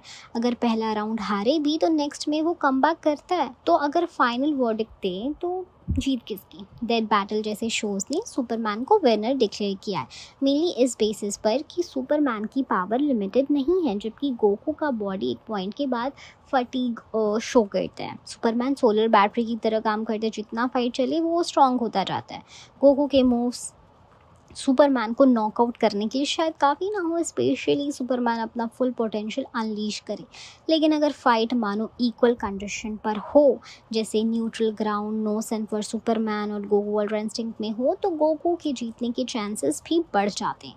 सुपरमैन और गोकू के बीच का फाइट पावर वर्सेस टेक्निक का बैटल होगा। अगर रॉ पावर और ड्यूरेबिलिटी देखें तो सुपरमैन जीत सकता है। अगर मार्शल आर्ट्स स्किल्स, स्ट्रैटेजी और ट्रांसफॉर्मेशन देखें तो गोकू भी जीत सकता है। फाइनल कंक्लूजन ये है कि Superman has a slight upper hand due to his nearly god like power and endless energy, लेकिन गोकू कभी हार नहीं मानता और ट्रेनिंग के जरिए कभी भी सरप्राइज दे सकता है। एक बहुत ही ज़्यादा बर्निंग टॉपिक मुझे मिली है, वो ये है कि क्या थॉर सुपरमैन को हरा सकता है। ये एक ऐसी फैंटेसी बैटल है जो डीसी और मार्वल के फैंस के बीच हमेशा से डिबेट का टॉपिक रही। थॉर मार्वल यूनिवर्स का नॉर्स गॉड है और सुपरमैन डीसी यूनिवर्स का मैन ऑफ स्टील। दोनों ही कैरेक्टर्स इतने पावरफुल हैं कि इनका टकराना किसी एपिक वॉर से कम नहीं होता। थॉर वर्सेस सुपरमैन, एक अल्टीमेट शोडाउन। थॉर और सुपरमैन दोनों ही अपने अपने यूनिवर्स के टॉप टायर सुपर हीरोज़ हैं। एक तरफ थॉर है जो एसगार्ड का प्रिंस और थंडर का गॉड है, दूसरी तरफ सुपरमैन है जो क्रिप्टोन से आया हुआ एक एलियन है लेकिन अर्थ का प्रोटेक्टर बन गया है। चलिए इन दोनों के पावर्स और एबिलिटीज़ को कंपैरिजन करते हैं और समझते हैं कि कौन जीत सकता है। तो सबसे पहले बात करते हैं थॉर की पावर यानी मार्वल की पावर की, ठीक है। फिर आता है मोजलोनीर, थॉर का मैजिकल हैमर जो सिर्फ वर्दी इंसान ही उठा सकता है। इसे वो लाइटनिंग, थंडर, डायमेंशन ट्रैवल कर सकता है। गॉड ऑफ थंडर, थॉर अपने आप में एक वेदर गॉड है, वो लाइटनिंग बॉल से अपने ओपोनेंट को जला सकता है। सुपर ह्यूमन स्ट्रेंथ, थॉर की ताकत इतनी ज़्यादा है कि वो पूरा माउंटेन उठा सकता है और सेलेशियल लेवल बीइंग से लड़ चुका है। इमॉर्टैलिटी, एसगार्डियन होने के नाते थॉर एजिंग और डिजीज से इम्यून है। वॉरियर ट्रेनिंग, थॉर एक एक्सपीरियंस वॉरियर है जो हज़ारों साल से लड़ता आ रहा है। सुपरमैन की पास DC, solar power strength, Superman yellow sun से पावर लेता है जिससे उसके पास लिमिटलेस स्ट्रेंथ होती है। सुपर स्पीड, वो लाइट से भी तेज़ी से मूव कर सकता है और फ्लैश के बराबर स्पीड दिखा चुका है। फ्लाइट, सुपरमैन एफर्टलेसली स्काई और इवन स्पेस में उड़ सकता है। Heat vision and freeze breath, ये यूनिक एबिलिटी सुपरमैन को और भी डेंजरस बनाती है। इनवल्नरेबिलिटी, उसका बॉडी बुलेट, मिसाइल और कोई भी एक्सप्लोजन झेल सकता है। X ray vision, super hearing, microscopic vision, Superman के सेंस भी गॉड लेवल के होते हैं। मार्वल और डीसी के क्रॉसओवर कॉमिक्स में ये बैटल हो चुकी है, लाइक एवेंजर्स क्रॉसओवर और JLA के एक इशू में सुपरमैन और थॉर का फेस ऑफ हुआ था। इस फाइट में थॉर ने मॉजलिन का फुल पावर यूज़ किया, सुपरमैन ने भी अपनी फुल स्ट्रेंथ दिखाई। दोनों के बीच पावरफुल पंचेस, लाइटनिंग स्ट्राइक्स और हीट विजन का एक्सचेंज हुआ लेकिन एंड में सुपरमैन जीत गया। लेकिन इंटरेस्टिंग बात ये थी कि फाइट के बाद सुपरमैन ने खुद कहा, Thor is the single toughest opponent I have ever fought. ये लाइन बहुत कुछ कहती है क्योंकि सुपरमैन ने डूम्सडे जैसे क्रिएचर से लड़कर मारा भी था सुपरमैन के फेवर में। सुपरमैन की स्पीड और हीट विजन थॉर के लिए चैलेंज बन सकती है। उसकी इनवल्नरेबिलिटी, रीजनरेटिव एनर्जी और उसे ज़्यादा लंबे तक लड़ने की एबिलिटी देती है। सुपरमैन के पास फ्लाइट एडवांटेज है जबकि थॉर मोस्टली मोजलिनीर के थ्रू उड़ता है। थॉर के फेवर में मोजोलनीर मैजिकल वेपन है और सुपरमैन मैजिकल के अगेंस्ट वल्नरेबल होता है। थॉर के पास गॉडली इंड्योरेंस और बैटल एक्सपीरियंस है जो सुपरमैन से ज़्यादा पुराना है। ओरिन फोर्स और रून किंग थॉर जैसे फॉर्म्स में थॉर काफ़ी ओवरपावरिंग बन जाता है। अगर हम स्टैंडर्ड वर्जन्स लें तो सुपरमैन थोड़े एज ले जाते हैं due to speed advantage, flight control, energy absorption. लेकिन अगर रून किंग थॉर या वॉरियर मैडनेस में मोड थॉर को लाए तो वो सुपरमैन को जेन्युइनली हरा सकते हैं। स्पेशली सुपरमैन का मैजिक के लिए वल्नरेबिलिटी थॉर के फेवर में जाती है। क्रॉसओवर कॉमिक ने सुपरमैन को विलन बताया लेकिन फुल क्लैरिटी के साथ बोला गया कि थॉर ने उसे ऑलमोस्ट इक्वल टक्कर दी। Superman might win the majority लेकिन थॉर इज़ नो लेस। ये एक ऐसी बैटल है जहां रिजल्ट फाइट की कंडीशन, वर्जन ऑफ कैरेक्टर और राइटर के इंटरप्रिटेशन पर डिपेंड करता है। पर फैंस के लिए दोनों का क्लैश देखना एक ड्रीम बैटल ही रहेगा। क्या सुपरमैन फ्लैश से तेज है? डीसी के दुनिया में ये एक सवाल ऐसा सवाल है जो हर कॉमिक फैन के दिमाग में कभी ना कभी आया ही होगा। दोनों ही कैरेक्टर्स अपने अपने यूनिवर्स के स्पीड टेस्टर्स हैं, लेकिन क्या सुपरमैन सच में फ्लैश से तेज़ है या फ्लैश ही अल्टीमेट स्पीडस्टर है? तो देखो, सुपरमैन वर्सेस फ्लैश, एक स्पीड का महामुकाबला। सुपरमैन जो क्रिप्टोन का रहने वाला है, अर्थ पर येलो सन की वजह से सुपर पावर्स गेन करता है। उसके पास स्ट्रेंथ है, flight, heat vision, freeze breath जैसे पावर्स के साथ साथ सुपर स्पीड भी ट्रियो होती है। वहीं फ्लैश यानी बैरी एलन, वैली वेस्ट और जय गैरिक सभी का मेन पावर ही स्पीड फोर्स। फ्लैश का पूरा कैरेक्टर ही स्पीड पर बेस्ड है। वो टाइम ट्रैवल कर सकता है, डायमेंशंस क्रॉस कर सकता है और मॉलिक्यूल्स को वाइब्रेट करके वॉल पर पार भी कर सकता है। तो क्वेश्चन सिंपल लगता है लेकिन इसका जवाब थोड़ा कॉम्प्लेक्स है। सुपरमैन की स्पीड इनक्रेडिबल है। वो लाइट से तेज ट्रैवल कर सकता है, स्पेस में बिना किसी स्पेस क्राफ्ट के फ्लाई कर सकता है, अपने ओपोनेंट्स को देखने से पहले पंच मार देता है। फ्लैश के साथ कई बार रेसेस भी कर चुका है, लेकिन सुपरमैन की स्पीड उसकी सेकेंडरी पावर है। वो प्राइमरली एक पावर हाउस है जिसके पास कई पावर का कॉम्बिनेशन है। फ्लैश की स्पीड का सोर्स है स्पीड फोर्स, एक कॉस्मिक एनर्जी जो सिर्फ कुछ लोगों को एक्सेस होती है। फ्लैश की हर मूवमेंट, चाहे वो रन करना हो, वाइब्रेट करना हो या टाइम ट्रैवल करना हो, सब स्पीड फोर्स के थ्रू होता है। फ्लैश लाइट से कई गुना तेज दौड़ता है, अपने आप को इतनी स्पीड से वाइब्रेट करता है कि वो सॉलिड चीज़ों के पार निकल जाता है। टाइम ट्रैवल करता है, जैसे फ्लैश पॉइंट पैराडॉक्स में मल्टीवर्स क्रॉस कर लेता है। फ्लैश और सुपरमैन की रेसेस, कॉमिक में सुपरमैन और फ्लैश की कई बार रेसेस हुई है, जैसे सुपरमैन #199 1967 पहली रेस जिसमें टाई दिखाया गया। फ्लैश #175 1967 दुनिया के लीडर्स ने दोनों को रेस करवाया, again tie. DC comic present #1978 race हुई जिसमें कुछ इंटरप्शंस के बाद रिजल्ट अनक्लियर रहा। Adventures of Superman #468 1990 Barry Allen ने क्लियरली सुपरमैन को हराया। द फ्लैश रीबर्थ 2009 फ्लैश ने बोला, I am not just faster than you Clark, I am faster than man alive. ये सब क्लियरली दिखाता है कि फ्लैश ही अल्टीमेट विनर होता है। मूवीज और शोज में क्या हुआ, तो देखो Justice League 2017 end credit scene में सुपरमैन और फ्लैश रेस करते हैं। ये रेस फन पर्पस के लिए थी पर रिजल्ट दिखाया ही नहीं गया। फिर आता है the Flash CW series. TV show में फ्लैश की स्पीड मल्टीपल अर्थ तक ट्रैवल करती है, जो सुपरमैन से कई ज़्यादा एडवांस है। DC ऑफिशियल कंफर्मेशन, कॉमिक और DC के ऑफिशियल स्टेटमेंट्स के अकॉर्डिंग सुपरमैन एक्सट्रीमली फास्ट, लेकिन फ्लैश इज फास्टर। चाहे वो बैरी एलन हो, वैली वेस्ट हो या इवन ओल्ड जय गैरिक, सब सुपरमैन से तेज़ हैं। फ्लैश का स्पीड लिमिटलेस माना गया है, जबकि सुपरमैन का स्पीड लिमिटेड है टू हिज फिजिकल कैपेबिलिटीज़। क्या फ्लैश हमेशा जीतेगा? ये मोस्टली क्योंकि फ्लैश का कनेक्शन स्पीड फोर्स से है, जो उसे टाइम और स्पेस का कंट्रोल देता है। सुपरमैन फास्ट है लेकिन उसकी स्पीड नेचुरल है, नॉट कॉस्मिक। फ्लैश का बॉडी स्पेशली डिज़ाइन हुआ है एक्सट्रीम स्पीड के लिए, जबकि सुपरमैन को कई और चीज़ों पे भी मैनेज करनी होती है, strength, laser, vision, flight etcetera. तो अगर हम फाइनल वर्डिक्ट दें कौन फास्टर है, तो देखो flash is definitely faster than Superman. चाहे बैरी हो या वाली, उन्होंने कई बार सुपरमैन को आउटरन किया है। Superman is fast but flash is fastest man alive. और ये बात कॉमिक, कार्टून और DC के खुद के स्टेटमेंट से भी प्रूफ हो चुकी है। आइए जानते हैं कि सुपरमैन कैसे उड़ता है, एक डिटेल आंसर के साथ। सुपरमैन का उड़ान का राज, कैसे उड़ता है सुपरमैन? सुपरमैन का उड़ना हमेशा से फैंस के लिए एक फैसिनेटिंग टॉपिक रहा है। जब से ये कैरेक्टर 1938 में इंट्रोड्यूस हुआ है, तब से लेकर आज तक लोग ये सोचते हैं कि सुपरमैन बिना किसी विंग्स के कैसे उड़ता है।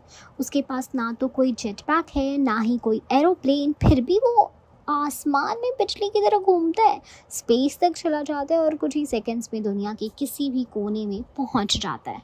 तो चलिए जानते हैं कि सुपरमैन की फ्लाइंग पावर्स का साइंटिफिक और फिक्शनल एक्सप्लेनेशन क्या है।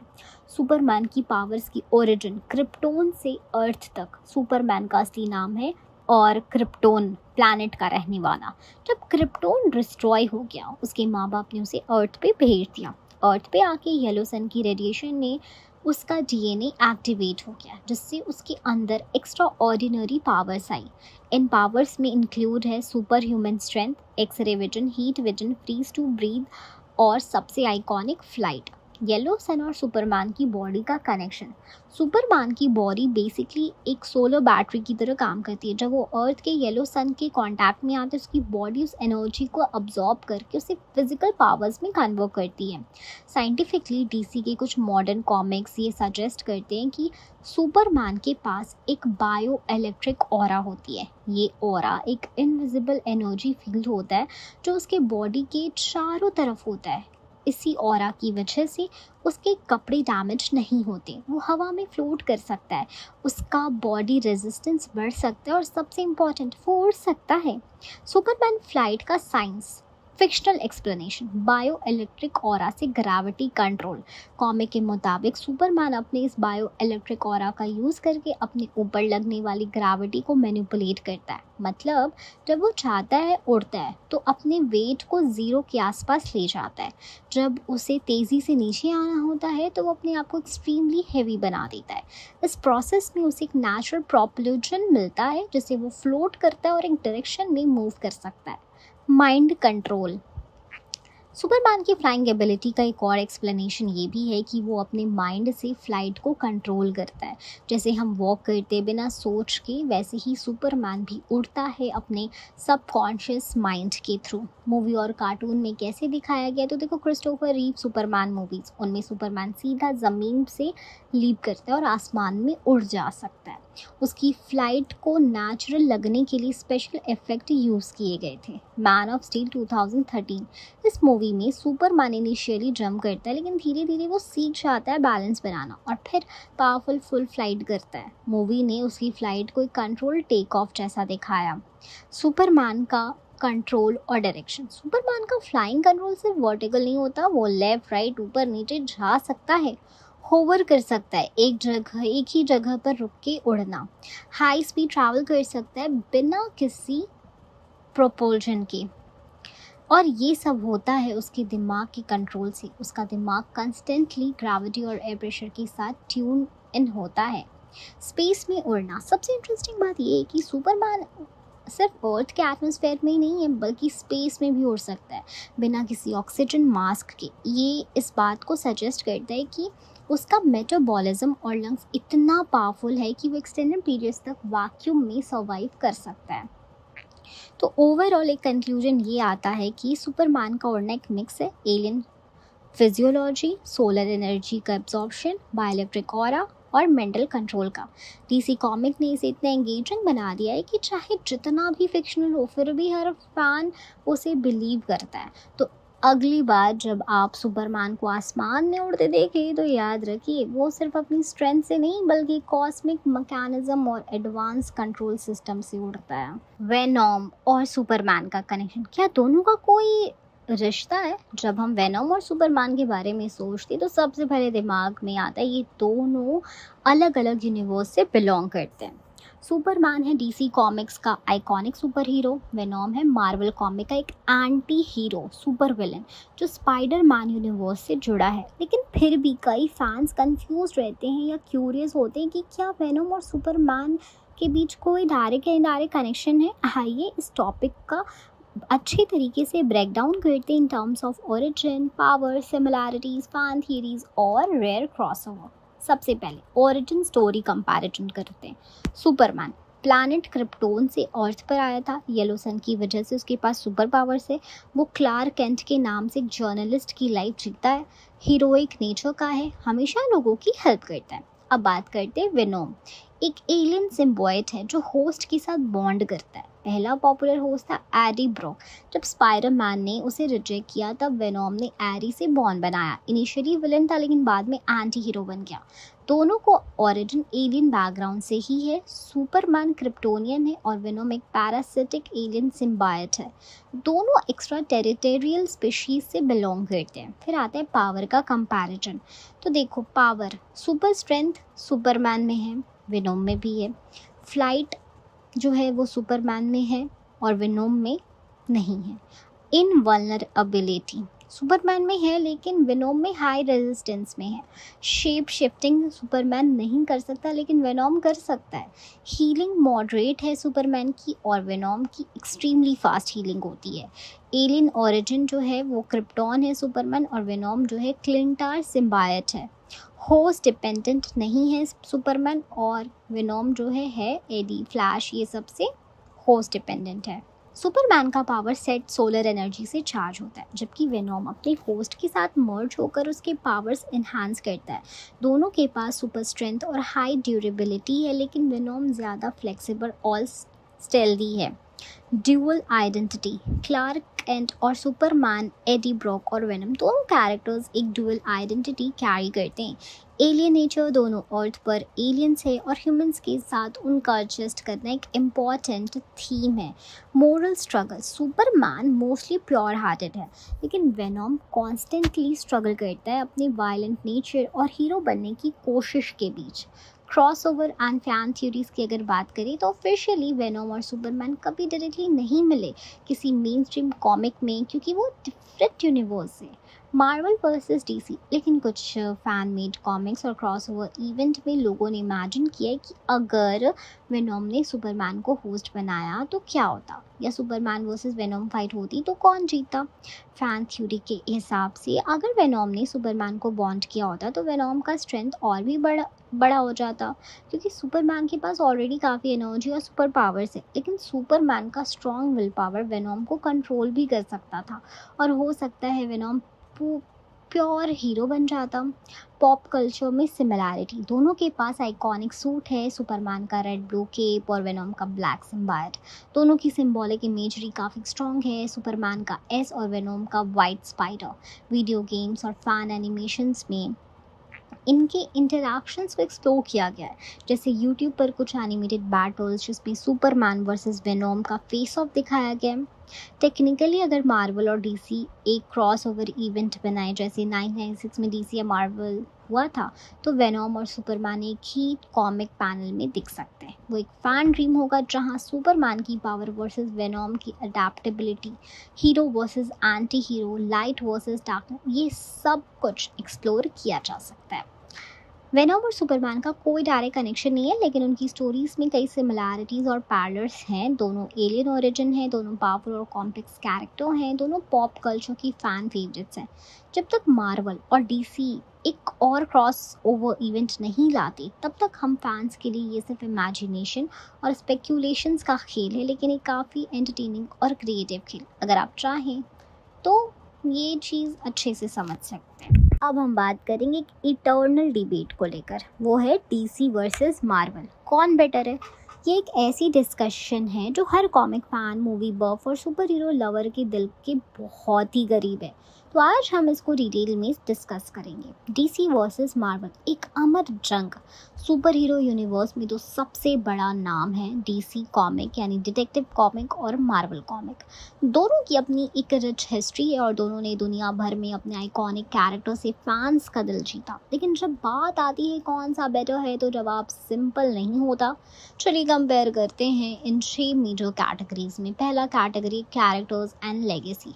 डीसी के कैरेक्टर्स काफ़ी मिथिकल और गॉड लाइक फील देते हैं जैसे सुपरमैन एक एलियन जो अर्थ का सेवियर है, Batman billionaire vigilante with deep psychological trauma, Wonder Woman Amazonian goddess warrior, Flash, Aquaman, Green Lantern, Shazam सब पावरफुल, डीप और अलग अलग ओरिजिन के साथ। मार्वल के कैरेक्टर थोड़ा ज़्यादा रिलेटेबल और फ्लॉड होते हैं जैसे स्पाइडरमैन एक टीनेजर जो अपने पर्सनल स्ट्रगल और सुपर हीरो ड्यूटी में बैलेंस बनाता है। Iron Man genius billionaire with the dark past. Captain America, Thor, Hulk, Black Panther हर किसी का यूनिक पर्सनालिटी और स्टोरी आर्क है। तो ओवरऑल कंक्लूजन डीसी जो है वो larger than life mythological heroes है, मार्वल ह्यूमन टच और इमोशनल डेप्थ है। मूवी यूनिवर्स ये दूसरा है।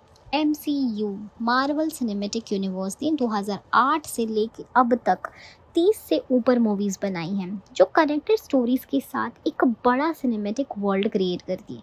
Infinity Saga, Iron Man to Endgame iconic बनी। consistent tone, humor, emotional depth और amazing storytelling. DCEU DC Extended Universe में कहानी थोड़ी अनइवन रही.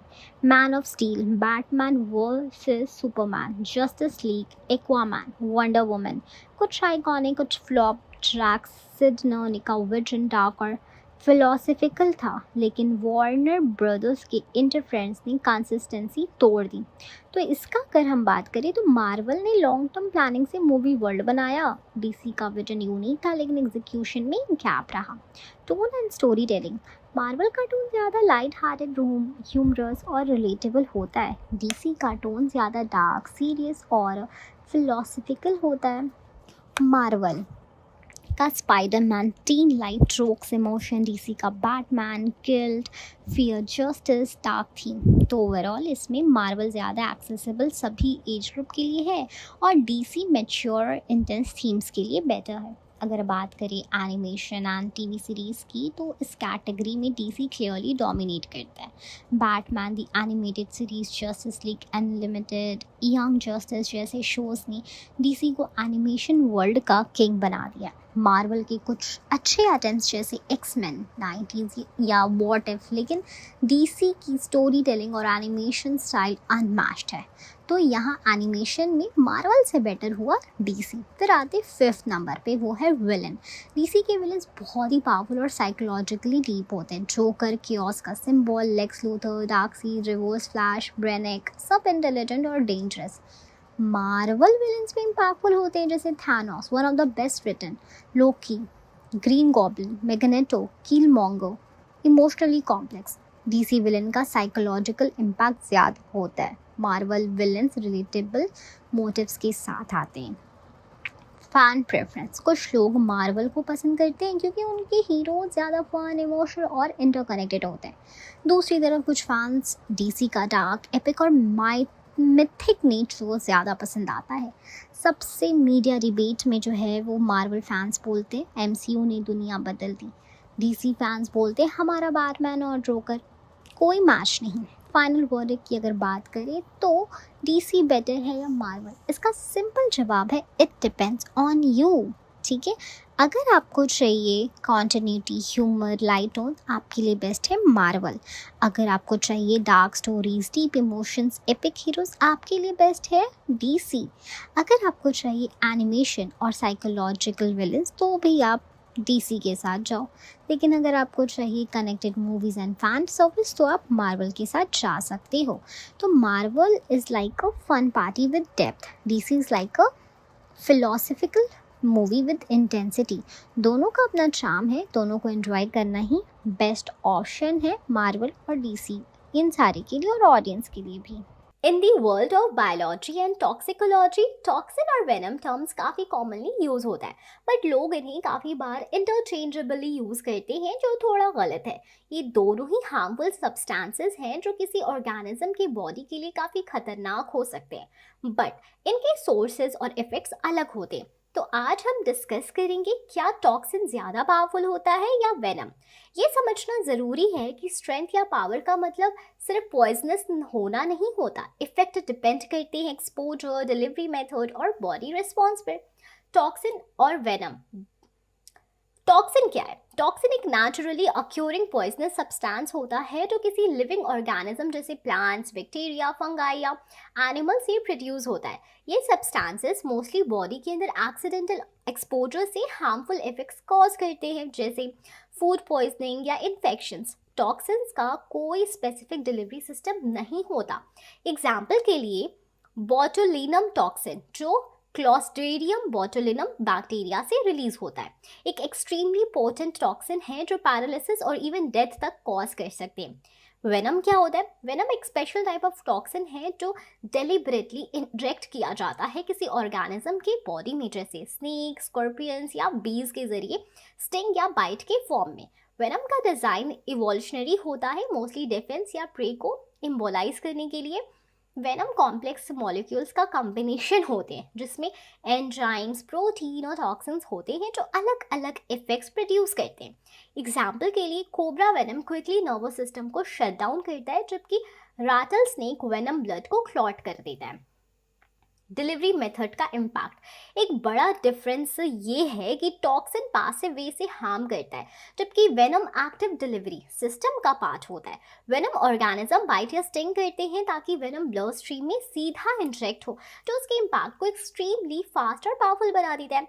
टॉक्सिन्स को अगर कंज्यूम या इनहेल करना पड़ता है ताकि वो बॉडी में इफेक्ट कर सके, जो इनके इम्पैक्ट को स्लोअर बना देता है। इसलिए वेनम ज़्यादा क्विकली डेंजरस होता है क्योंकि वो सिस्टमैटिकली ब्लड स्ट्रीम में एंटर करता है। Comparison of potency toxin versus venom, क्या टॉक्सिन ज़्यादा पोटेंट हो सकता है वेनम से? ये कंप्लीटली डिपेंड करता है स्पेसिफिक एग्जाम्पल पर। बोट्युलिनम टॉक्सिन, जो एक बैक्टीरियल टॉक्सिन है, दुनिया का सबसे पावरफुल टॉक्सिन माना जाता है। सिर्फ 1 नैनोग्राम पर किलोग्राम से भी कम डोज किसी ह्यूमन को मार सकता है। यही टॉक्सिन नर्व्स को ब्लॉक कर देता है, जिससे मसल पैरालाइज हो जाते हैं। वेनोमस एनिमल जैसे टाइपन स्नेक का वेनम भी काफ़ी पोटेंट है, लेकिन वेनम में एक कैच ये है कि वो रोज और डिलीवरी मैकेनिज्म पे डिपेंड करता है। अगर वेनम ब्लड स्ट्रीम में डायरेक्टली इंजेक्ट हो तो वो काफ़ी क्विकली काम करेगा। स्नेक वेनम कार्डियक और रेस्पिरेटरी सिस्टम को इम्पैक्ट कर सकता है, और कुछ वेनम्स तो एंटी वेनम के बिना मौत भी कॉज कर सकते हैं। अगर पोटेंसी का मतलब सिर्फ minimal dose required to kill से हो, तो कुछ टॉक्सिन जैसे बोटेलिनम या रिसिन वेनम से ज़्यादा पावरफुल है, लेकिन डिलीवरी और स्पीड ऑफ एक्शन के पॉइंट ऑफ व्यू से वेनम ज़्यादा डेंजरस होता है, क्योंकि बाइट या स्टिंग के बाद बॉडी का रिस्पॉन्स देने का टाइम नहीं मिल पाता। टॉक्सिन वर्सेस वेनम, किस चीज़ से ज़्यादा डर लगना चाहिए? डर किसी भी चीज़ का लगना चाहिए जो ईजिली एक्सेसिबल हो या जिसका इम्पैक्ट जल्दी हो। For example, botulinum toxin infection improperly canned food में हो सकती है, जो एक रियल डेंजर है अगर लोग उसे कंज्यूम करें। दूसरी तरफ, अगर आप जंगल्स या डेजर्ट्स में ट्रैवल कर रहे हो तो वेनेमस क्रीचर्स का इनकाउंटर ज़्यादा खतरनाक हो सकता है। लेकिन गुड न्यूज़ ये है कि एंटी वेनम थेरेपीज वेनम के अगेंस्ट अवेलेबल है, जो ट्रीटमेंट को काफ़ी इफेक्टिव बनाते हैं। बोटेलिनम टॉक्सिन या भी ट्रीटमेंट है, लेकिन वो वेनम्स के कंपैरिजन में स्लोअर और डिफिकल्ट हो सकता है। दोनों अपनी जगह पे खतरनाक है, तो सिंपल सवाल का जवाब ये है कि वेनम और टॉक्सिन दोनों पावरफुल है, बट इनकी पोटेंसी और इफेक्ट सिचुएशन पे डिपेंड करता है। टॉक्सिन जैसे बोटेलिनम एक्सट्रीमली डेंजरस होती है, पर वेनम का डिलीवरी सिस्टम उससे ज़्यादा क्विकली इफेक्ट दिखाता है। इसलिए अगर आप एक एरिया में हो जहां वेनेमस क्रीचर्स कॉमन है, तो वेनम ज़्यादा इमीडिएट थ्रेट है। अगर आपको अनसेफ फूड या बैक्टीरियल इन्फेक्शन का एक्सपोजर हो तो टॉक्सिन ज़्यादा डरावना हो सकता है। इन द एंड दोनों अपनी जगह पे डेडली हैं, और हमें इनके एक्सपोजर को अवॉइड करना सीखना चाहिए। मार्वल यूनिवर्स में एंटी वेनम एक यूनिक और पावरफुल कैरेक्टर है जो वेनम सिम्बाइट से रिलेटेड है, पर इसका काफ़ी डिस्टिंक्ट रोल और पावर्स है। इस कैरेक्टर का असली आइडेंटिटी एडी ब्रॉक है, जो पहले वेनम के नाम से जाने जाती थी। लेकिन एंटी वेनम का क्रिएशन एक ट्रैजिक और अनएक्सपेक्टेड सीक्वेंस से होता है, जो एडी ब्रॉक के रिडेम्पशन आर्क का एक हिस्सा है। एडी ब्रॉक की जर्नी। एडी ब्रॉक ओरिजिनली एक जर्नलिस्ट था, लेकिन उसकी लाइफ तब खत्म हो गई जब स्पाइडरमैन ने एक स्कैंडल अनकवर किया जो एडी के करियर और इमेज को डिस्ट्रॉय कर गया। डिप्रेशन और एंगर के बीच एडी ने एलियन सिम्बाइट यानी वेनम के साथ बॉन्ड कर लिया, और दोनों ने मिलकर स्पाइडरमैन को हराने का मिशन बनाया। लेकिन टाइम के साथ एडी का कैरेक्टर इवॉल्व होता गया। वो एक एंटी हीरो बन जाता है, जो खुद भी विलेन और ओकेजनली स्पाइडरमैन के साथ कोलैबोरेट करता है। पर एक पॉइंट पर एडी ब्रॉक कैंसर से सफ़र करता है, और उसे अपने वेनम सिम्बाइट को भी लूज करना पड़ता है।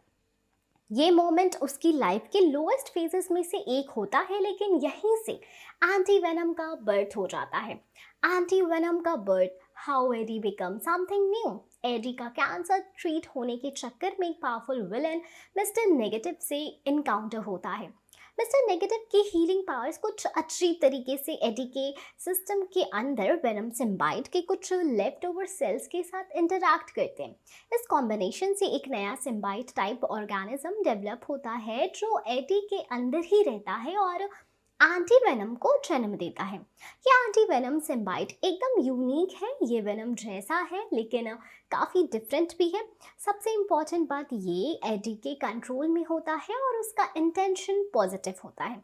एडी अब एक नया इंसान बनना चाहता है, जो पाप और डिजीज दोनों को क्लींस करना चाहता है। Powers and abilities of anti venom.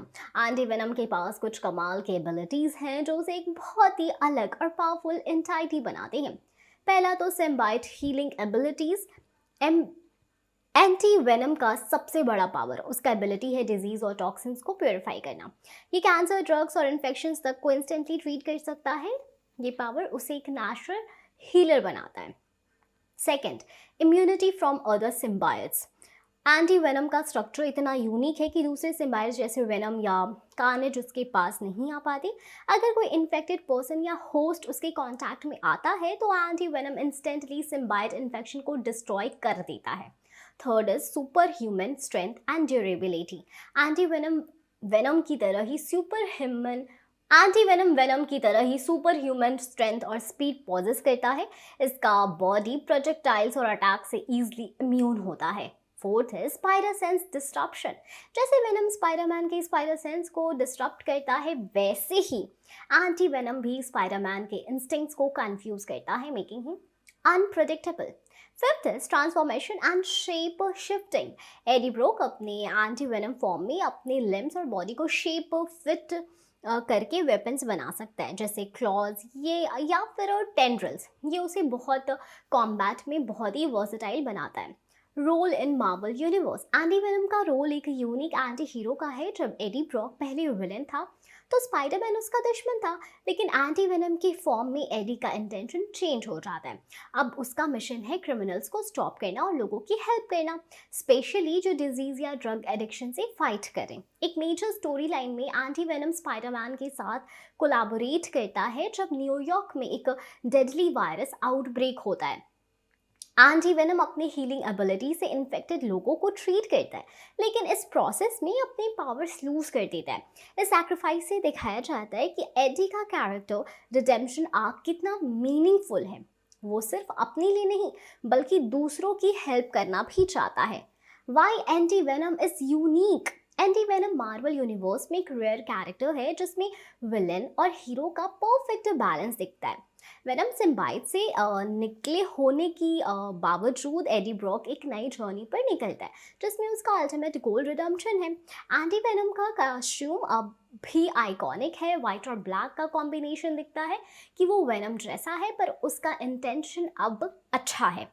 Anti venom की कहानी एक इमोशनल और इम्पैक्टफुल टेल है जो गिल्ट, रिडेम्पशन और फॉरगिवनेस की थीम एक्सप्लोर करती है। एडी ब्रॉक ने जो गलतियां की थी उन्हें सुधार कर वो अब एक नया इंसान बन गया है और एंटी वेनम इस जर्नी का सिम्बॉइट है। वेनम फ्रेंचाइज के फैंस को हर बार कुछ नया और धमाकेदार विलेन देखने को मिलता है और इसी वजह से मूवीज और कॉमिक्स दोनों काफी पॉपुलर हैं। अब बात करें कि वेनम मूवीज में लास्ट विलेन कौन है, तो पहले हम दोनों पार्ट्स वेनम जो कि 2018 में आई और Venom let there be Carnage जो 2021 को थोड़ा समझ लेते हैं। साथ ही उम्मीद करते हैं कि फ्यूचर इंस्टॉलमेंट्स में कौन से विलेन्स देख सकते हैं। Venom 2018 riot of villain. Venom की पहली मूवी में एडी ब्रॉक और वेनम सिम्बायोट के पार्टनरशिप पे फोकस किया गया था।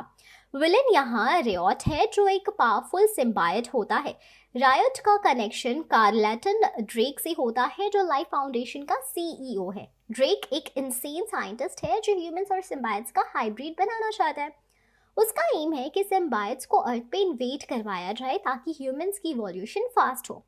रायट एक बड़ा खतरनाक विलेन था क्योंकि वो वेनम से फिजिकली ज़्यादा स्ट्रॉन्ग और डिस्ट्रक्टिव होता है। मूवी क्लाइमैक्स में एडी और वेनम रायट और ड्रेक को हराने के लिए टीम बनाते हैं।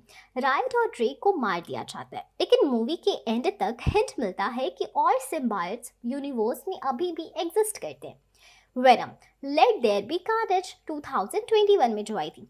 Carnage as villain sequel movie में चीज़ें और भी ज़्यादा इंटरेस्टिंग और वायलेंट हो जाती हैं जब विलन के रूप में कार्नेज का एंट्री होता है। कार्नेज एक और सिम्बायोट है जो एडी ब्रॉक का ओल्ड एनिमी है। क्लेटस कैसेडी के ब्लड के अंदर घुस जाता है।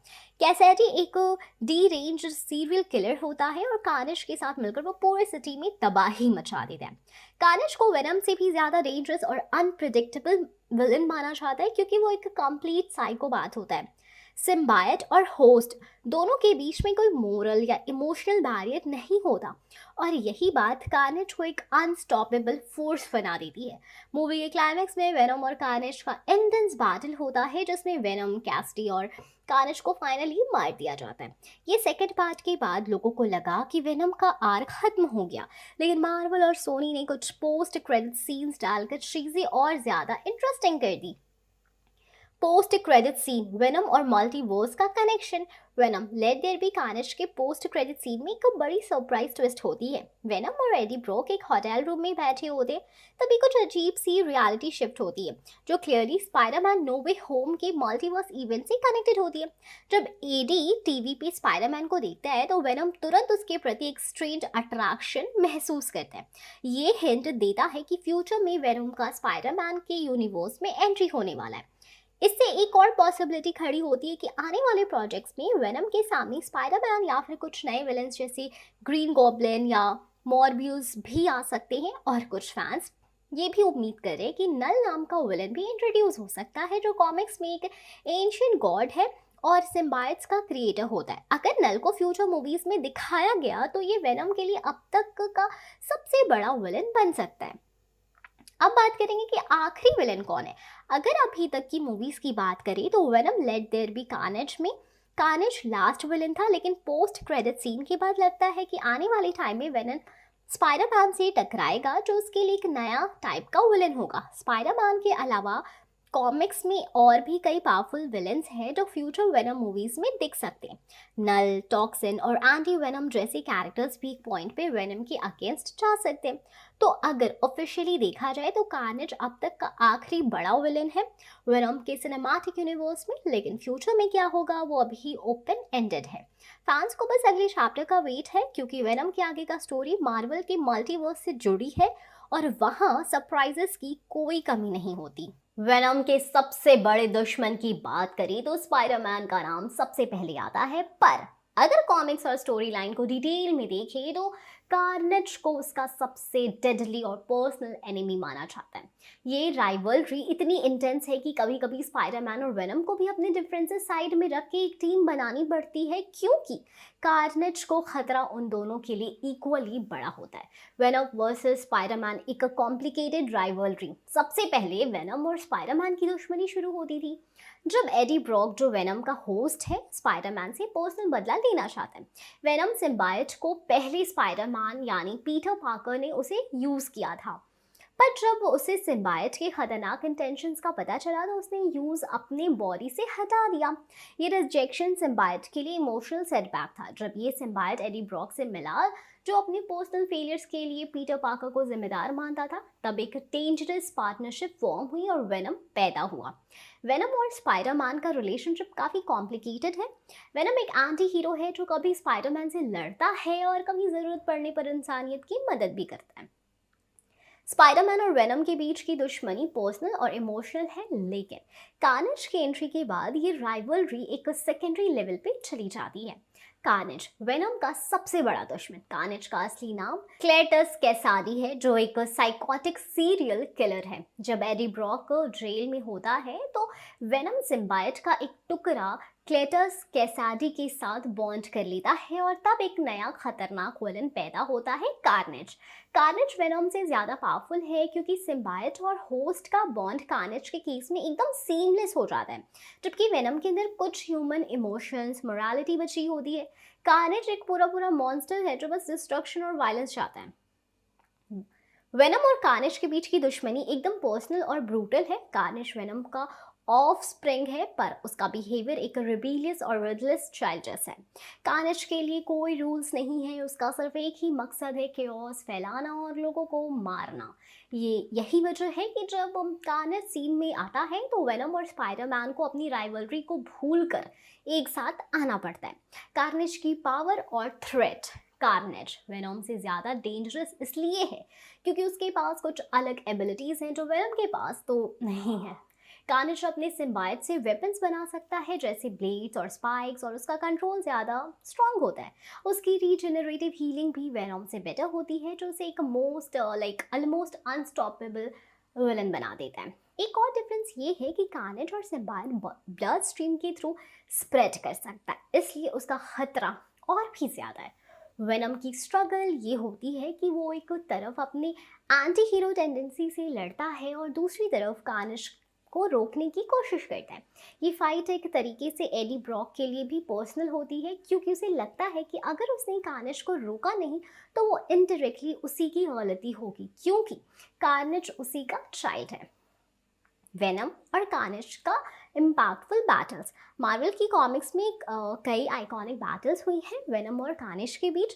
मैक्सिमम कार्नेज एक ऐसी स्टोरी लाइन है जो वेनम, स्पाइडरमैन और एक ग्रुप ऑफ हीरोज़ को कार्नेज और उसकी केओटिक टीम के अगेंस्ट खड़ा करती है। ये बैटल सिर्फ सुपर पावर्स का नहीं बट मोरल कॉन्फ्लिक्ट्स का भी है। वेनम को अपने अंदर की डार्कनेस से लड़ना पड़ता है, स्पाइडरमैन को अपना हेट कंट्रोल करना पड़ता है और कार्नेज को बस एक चीज़ चाहिए, हर चीज़ का एंड। फिर एब्सोल्यूट कार्नेज स्टोरी लाइन में कार्नेज एक कॉस्मिक लेवल थ्रेट बन जाता है, जहां वो सब सिम्बाइट्स को एक हाइव माइंड से कनेक्ट करने की कोशिश करता है। ये बैटल वेनम के कैरेक्टर डेवलपमेंट के लिए भी क्रूशियल है, क्योंकि एडी ब्रॉक को फाइनली समझ आता है कि वो सिर्फ एक मॉन्स्टर नहीं बल्कि एक हेल्प भी बन सकता है। आखिरी में कार्नेज को वेनम का सबसे बड़ा दुश्मन माना जाता है, क्योंकि दोनों के बीच की राइवलरी सिर्फ एक फिजिकल फाइट नहीं बल्कि इमोशनल और फिलोसफिकल भी है। कार्नेज वेनम को वर्स्ट नाइटमेयर है, एक ऐसी शक्ति जो पूरी डिस्ट्रक्शन चाहती है बिना किसी रिमोर्स के। ये दुश्मनी सिर्फ कॉमिक्स तक ही नहीं है बल्कि मूवीज और एनिमेटेड सीरीज में भी दिखाई गई है, जहां वेनम और कार्नेज का क्लैश एक हाई स्टिक्स बैटल होता है। स्पाइडरमैन और वेनम की दुश्मनी भी इम्पॉर्टेंट है, पर कार्नेज के अगेंस्ट जो इमोशनल और डेडली स्ट्रगल वेनम करता है उसके सामने कुछ भी नहीं है। वेनम और सुपरमैन का कनेक्शन, क्या दोनों का कोई रिश्ता है? जब हम वेनम और सुपरमैन के बारे में सोचते तो सबसे पहले दिमाग में आता है ये दोनों अलग अलग यूनिवर्स से बिलोंग करते हैं। सुपरमैन है डीसी कॉमिक्स का आइकॉनिक सुपर हीरो, वेनम है मार्वल कॉमिक का एक एंटी हीरो सुपर विलन जो स्पाइडरमैन यूनिवर्स से जुड़ा है। लेकिन फिर भी कई फैंस कंफ्यूज रहते हैं या क्यूरियस होते हैं कि क्या वेनम और सुपरमैन के बीच कोई डायरेक्ट या इनडायरेक्ट कनेक्शन है। आइए इस टॉपिक का अच्छे तरीके से ब्रेक डाउन करते हैं in terms of origin, power, similarities, fan theories और रेयर क्रॉसओवर। सबसे पहले ओरिजिन स्टोरी कंपैरिजन करते हैं। सुपरमैन प्लैनेट क्रिप्टोन से अर्थ पर आया था, येलो सन की वजह से उसके पास सुपर पावर्स है। वो क्लार्क केंट के नाम से एक जर्नलिस्ट की लाइफ जीता है, हीरोइक नेचर का है, हमेशा लोगों की हेल्प करता है। अब बात करते हैं वेनम, एक एलियन सिम्बायोट है जो होस्ट के साथ बॉन्ड करता है। पहला पॉपुलर होस्ट था एडी ब्रॉक। जब स्पाइडरमैन ने उसे रिजेक्ट किया तब वेनम ने एरी से बॉन्ड बनाया। इनिशियली विलन था लेकिन बाद में एंटी हीरो बन गया। दोनों को ओरिजिन एलियन बैकग्राउंड से ही है। सुपरमैन क्रिप्टोनियन है और वेनम एक पैरासिटिक एलियन सिम्बायोट है। दोनों एक्स्ट्रा टेरिटोरियल स्पीशीज से बिलोंग करते हैं। फिर आता है पावर का कंपैरिजन। तो देखो, पावर सुपर स्ट्रेंथ सुपरमैन में है, वेनम में भी है। फ्लाइट जो है वो सुपरमैन में है और वेनम में नहीं है। इनवल्नरेबिलिटी सुपरमैन में है लेकिन वेनम में हाई रेजिस्टेंस में है। शेप शिफ्टिंग सुपरमैन नहीं कर सकता लेकिन वेनम कर सकता है। हीलिंग मॉडरेट है सुपरमैन की और वेनम की एक्सट्रीमली फास्ट हीलिंग होती है। एलियन ओरिजिन जो है वो क्रिप्टॉन है सुपरमैन और वेनम जो है क्लिंटार सिम्बायोट है। होस्ट डिपेंडेंट नहीं है सुपरमैन और वेनम जो है एडी, फ्लैश, ये सबसे होस्ट डिपेंडेंट है। सुपरमैन का पावर सेट सोलर एनर्जी से चार्ज होता है, जबकि वेनम अपने होस्ट के साथ मर्ज होकर उसके पावर्स एनहांस करता है। दोनों के पास सुपर स्ट्रेंथ और हाई ड्यूरेबिलिटी है, लेकिन वेनम ज़्यादा फ्लेक्सिबल और स्टेल्दी है। ड्यूअल आइडेंटिटी क्लार्क केंट और सुपरमैन, एडी ब्रॉक और वेनम दोनों कैरेक्टर्स एक ड्यूअल आइडेंटिटी कैरी करते हैं। एलियन नेचर दोनों अर्थ पर एलियंस है और ह्यूमंस के साथ उनका एडजस्ट करना एक इम्पॉर्टेंट थीम है। Moral struggle Superman mostly pure hearted है लेकिन वेनम कॉन्स्टेंटली स्ट्रगल करता है अपने वायलेंट नेचर और हीरो बनने की कोशिश के बीच। क्रॉसओवर एंड फैन थ्योरीज की अगर बात करें तो ऑफिशियली वेनम और सुपरमैन कभी डायरेक्टली नहीं मिले किसी मेन स्ट्रीम कॉमिक में, क्योंकि वो डिफरेंट यूनिवर्स है। मार्वल वर्सेस डीसी, लेकिन कुछ फैन मेड कॉमिक्स और क्रॉसओवर इवेंट में लोगों ने इमेजिन किया है कि अगर वेनोम ने सुपरमैन को होस्ट बनाया तो क्या होता, या सुपरमैन वर्सेस वेनोम फाइट होती तो कौन जीतता। फैन थ्योरी के हिसाब से अगर वेनोम ने सुपरमैन को बॉन्ड किया होता तो वेनोम का स्ट्रेंथ और भी बड़ा बड़ा हो जाता, क्योंकि सुपरमैन के पास ऑलरेडी काफ़ी एनर्जी और सुपर पावर्स है, लेकिन सुपरमैन का स्ट्रॉन्ग विल पावर वेनोम को कंट्रोल भी कर सकता था, और हो सकता है वेनोम प्योर हीरो बन जाता। पॉप कल्चर में सिमिलैरिटी, दोनों के पास आइकॉनिक सूट है, सुपरमैन का रेड ब्लू केप और वेनोम का ब्लैक सिम्बायोट। दोनों की सिंबॉलिक इमेजरी काफ़ी स्ट्रॉन्ग है, सुपरमैन का एस और वेनोम का वाइट स्पाइडर। वीडियो गेम्स और फैन एनिमेशंस में इनके इंटरैक्शंस को एक्सप्लोर किया गया है, जैसे यूट्यूब पर कुछ एनिमेटेड बैटल्स जिसमें सुपरमैन वर्सेस वेनोम का फेस ऑफ दिखाया गया है। टेक्निकली अगर मार्वल और डीसी एक क्रॉस ओवर इवेंट बनाए, जैसे 996 में डीसी या मार्वल हुआ था, तो वेनोम और सुपरमैन एक ही कॉमिक पैनल में दिख सकते हैं। वो एक फैन ड्रीम होगा जहां सुपरमैन की पावर वर्सेस वेनोम की adaptability, hero versus anti hero, light versus darkness, ये सब कुछ एक्सप्लोर किया जा सकता है। वेनोम और सुपरमैन का कोई डायरेक्ट कनेक्शन नहीं है, लेकिन उनकी स्टोरीज में कई सिमिलैरिटीज़ और पैरलर्स हैं। दोनों एलियन ओरिजिन हैं, दोनों पावरफुल और कॉम्प्लेक्स कैरेक्टर हैं, दोनों पॉप कल्चर की फ़ैन फेवरेट्स हैं। जब तक मार्वल और डीसी एक और क्रॉस ओवर इवेंट नहीं लाते, तब तक हम फैंस के लिए ये सिर्फ इमेजिनेशन और स्पेक्यूलेशंस का खेल है, लेकिन एक काफ़ी एंटरटेनिंग और क्रिएटिव खेल। अगर आप चाहें तो ये चीज़ अच्छे से समझ सकते हैं। चलिए, आपको डेविड कॉरेंस्वेट के नए सुपरमैन बनने के बारे में अच्छी तरह से ब्रीफ देते हैं। 2025 में आने वाली डीसी स्टूडियोज़ की नए ज़माने की सुपर हीरो मूवी सुपरमैन के लिए जो सबसे बड़ी एक्साइटमेंट है, वो है एक नए क्लार्क केंट यानी कि सुपरमैन का इंट्रोडक्शन। और इस नए सुपरमैन का रोल प्ले कर रहे हैं टैलेंटेड हॉलीवुड एक्टर डेविड। उन्होंने ऑफिशियली सुपरमैन की लेगेसी को अपने कंधों पर उठाया है, और उनका लुक, स्टाइल और बैकग्राउंड फैंस के बीच भी काफ़ी डिस्कशन का टॉपिक बना हुआ है। डेविड कॉरेंस्वेट एक अमेरिकन एक्टर हैं जो पहले भी कई टीवी शोज़ और फिल्म्स में काम कर चुके हैं, जैसे कि द पॉलिटिशियन नेटफ्लिक्स सीरीज़ है, Hollywood Netflix limited series Pearl horror movie.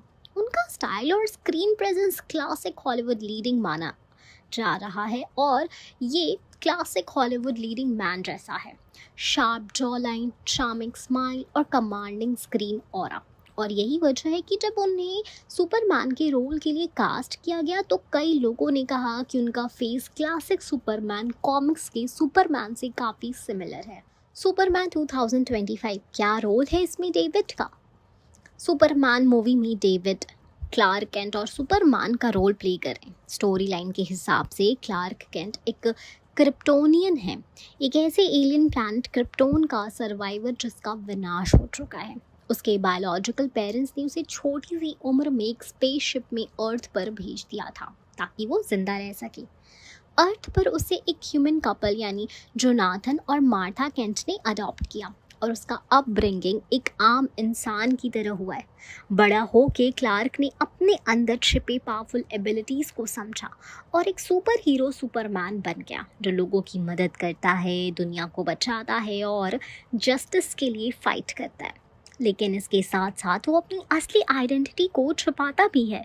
दिन में वो एक माइल्ड मैनर जर्नलिस्ट की तरह काम करता है डेली प्लैनेट न्यूज़पेपर में, जहाँ वो चश्मा लगाकर एक सिंपल इंसान जैसा दिखता है।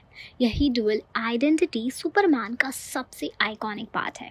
एक तरफ दुनिया का सबसे पावरफुल इंसान और दूसरी तरफ एक शरीफ सा रिपोर्टर। जेम्स गन का विजन। इस नई सुपरमैन मूवी को डायरेक्ट कर रहे हैं जेम्स गन, जिन्होंने पहले गार्डियन ऑफ द गैलेक्सी और द सुसाइड स्क्वाड जैसे क्वर्की और इमोशनल सुपर हीरो मूवीज़ बनाई हैं। जेम्स गन ने खुद कहा है कि वो सुपरमैन को एक होपफुल, इमोशनल और ग्राउंडेड हीरो के रूप में देखना चाहते हैं, जो सिर्फ ताकत के लिए नहीं बल्कि इंसानियत के लिए लड़ता है। डेविड कॉरेंस्वेट की कास्टिंग के साथ जेम्स गन का एम है एक ऐसा सुपरमैन दिखना जो अपने क्रिप्टोनियन ओरिजिन और ह्यूमन अपब्रिंगिंग के बीच बैलेंस बनाता है। ना सिर्फ फिजिकली स्ट्रॉन्ग है बल्कि इमोशनली भी कॉम्प्लेक्स है, जिससे में ह्यूमैनिटी के लिए एम्पैथी और रिस्पॉन्सिबिलिटी है। अगर हम इसमें फैंस के रिएक्शंस की बात कर लेते हैं तो जब से डेविड कॉरेंसवेथ के सुपरमैन बनने की न्यूज़ आई है, फैंस ने मिक्स रिएक्शंस दिए। कई लोगों ने उनका लुक कंपेयर किया है क्रिस्टोफर रीव के आइकॉनिक सुपरमैन से। उनकी शार्प फीचर और जेंटल स्माइल उस क्लासिक वाइब को याद दिलाती है। कुछ लोग इनिशियल स्केप्टिकल थे क्योंकि हेनरी कैविल के स्ट्रॉन्ग सुपरमैन विजन के बाद किसी नए एक्टर को एक्सेप्ट करना मुश्किल लग रहा था। लेकिन जैसे जैसे मूवी के सेट से पिक्चर और कॉस्ट्यूम रिवील हुए, फैंस का एक्साइटमेंट बढ़ता चला गया। डेविड ने भी ओपनली कहा है कि उनके लिए सुपरमैन बनना एक ड्रीम कम ट्रू मोमेंट है। उन्होंने प्रॉमिस किया है कि वो इस रोल को पूरे डेडिकेशन के साथ निभाएंगे और सुपरमैन की लेगेसी को रिस्पेक्ट करेंगे। तो अब जब सुपरमैन रिलीज होने में कुछ ही महीने बाकी हैं, दुनिया भर के डीसी फैंस ईगरली वेट करें डेविड कॉरेंसवेथ के नए अवतार को देखने के लिए। उनका लुक क्लासिक है, उनकी एक्टिंग प्रॉमिसिंग है और उनके डायरेक्टर का विजन बहुत ही स्ट्रॉन्ग है। अगर सब कुछ सही गया तो डेविड का सुपरमैन डीसी यूनिवर्स के नए दौर का शाइनिंग सिंबल ऑफ होप बन सकता है। एक नया सुपरमैन, एक नई जर्नी और एक नई लेगेसी तैयार हो जाइए। चलिए आपको क्रिस्टोफर रीव की जिंदगी और सुपरमैन बनने से लेकर उनके अंत तक की कहानी डिटेल में बताते हैं। क्रिस्टोफर रीव का जन्म 25 सितंबर 1952 को हुआ था। उन्होंने अपनी अर्ली लाइफ न्यूयॉर्क में ही बिताई और बचपन से ही उनमें एक अलग कैरिज्मा था। स्कूल और कॉलेज के दिनों में उन्होंने एक्टिंग और हॉर्स राइडिंग दोनों में इंटरेस्ट दिखाया। उनकी हाइट, उनका पॉस्चर और उनकी जेंटल स्माइल ने प्रोड्यूसर्स का ध्यान जल्दी से खींच लिया। 1978 में सुपरमैन दी मूवी रिलीज हुई तो क्रिस्टोफर रीव ने क्लार्क केंट और सुपरमैन का रोल निभाया। उस समय उनकी एज करीब 25 से 26 साल थी, जो परफेक्टली सूट करती थी एक यंग सुपरमैन के इमेज के लिए। उन्होंने अपनी नेचुरल एक्टिंग के स्टाइल से सभी को इम्प्रेस कर दिया। जब वो क्लार्क केंट बनती तब उनका टिमिड बेस्पेक्टिकल्ड लुक, और जब वो सुपरमैन बनते तो उनका कॉन्फिडेंट पावरफुल स्टैंड सब कुछ आइकॉन बन गया। 4 सुपरमैन मूवीज़ की लेगेसी, इसी पे नहीं वो रुकते। क्रिस्टोफर रीव ने 4 सुपरमैन मूवीज़ में ये कैरेक्टर रिप्राइज किया। पहला सुपरमैन द मूवी 1978, दूसरा सुपरमैन 2 1980, तीसरा सुपरमैन 3 1983 में जो आई थी, और Superman 4 the quest for piece जो आई थी 1987 में। इन सब मूवीज़ में उनकी परफॉर्मेंसेस को क्रिटिक्स और ऑडियंस ने इक्वली पसंद किया। उन्होंने सर रिचर्ड डोनर के साथ काम करके सुपरमैन को एक मॉरल और होपफुल सुपर हीरो के रूप में स्टैब्लिश किया। ये मूवीज़ बॉक्स ऑफिस पर हिट रहीं और उन्होंने सुपर हीरो जॉनर को एक नया डायरेक्शन दिया था। 1995 हॉर्स राइडिंग एक्सीडेंट जिंदगी का टर्निंग पॉइंट, लेकिन 1995 में एक ट्रैजिक एक्सीडेंट हुआ जो उनकी ज़िंदगी बदल के रख दिया। एक हॉर्स राइडिंग इवेंट के दौरान जो उनकी हॉबी थी, उनका हॉर्स गिर गया और क्रिस्टोफर रीव C2 वर्टेब्रा पर गिरने की वजह से परमानेंटली पैरालाइज्ड हो गए थे। उनके नेक के नीचे से पूरा बॉडी मूवमेंट बंद हो गया। पहले उन्होंने कॉमा फेस किया, उसके बाद जब उन्होंने आंखें खोली तो उनको रियलाइज़ हुआ कि उनके पास मोबिलिटी बिल्कुल ही नहीं रही। इस इवेंट के बाद उन्होंने अपनी एक्टिंग करियर टेम्परली रोक दी, लेकिन उनका स्पिरिट टूटना नहीं बल्कि एक नए मिशन की शुरुआत हुआ। स्पाइनल कॉर्ड इंजरी रिसर्च और पैरालिसिस सफरर्स के लिए अवेयरनेस बढ़ाना। एक्सीडेंट के बाद क्रिस्टोफर रीव ने Christopher and Dana रीव foundation establish की, जो स्पाइनल कॉर्ड इंजरी रिसर्च और पेशेंट्स पे फोकस करती है। कांग्रेस के सामने टेस्टिफाई किया ताकि पैरालिसिस रिसर्च के लिए फंडिंग बढ़े। स्टेम सेल रिसर्च, न्यूरोजेनरेशन और असिस्टिव टेक्नोलॉजीज में एडवांसमेंट्स को प्रमोट किया।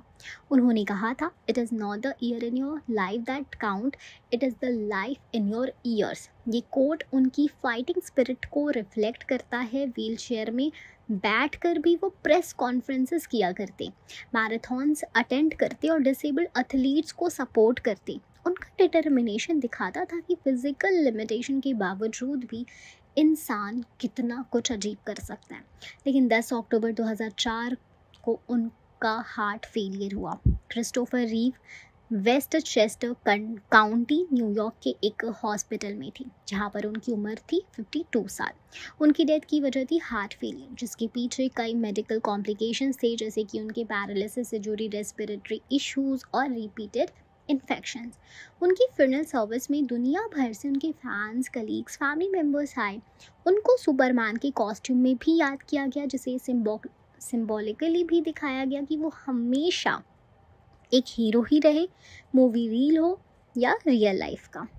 क्रिस्टोफर रीव ने जो लड़ाई स्पाइनल कॉर्ड इंजरी के खिलाफ लड़ी, उसकी वजह से काफ़ी साइंटिफिक प्रोग्रेस हुई। आज भी री फाउंडेशन रिसर्च ग्रांट देती है, पेशेंट सपोर्ट प्रोग्राम चलाती है और पब्लिक अवेयरनेस कैंपेन ऑर्गेनाइज करती है। उनका नाम पैरालिसिस सर्वाइवर्स के लिए इंस्पिरेशन है।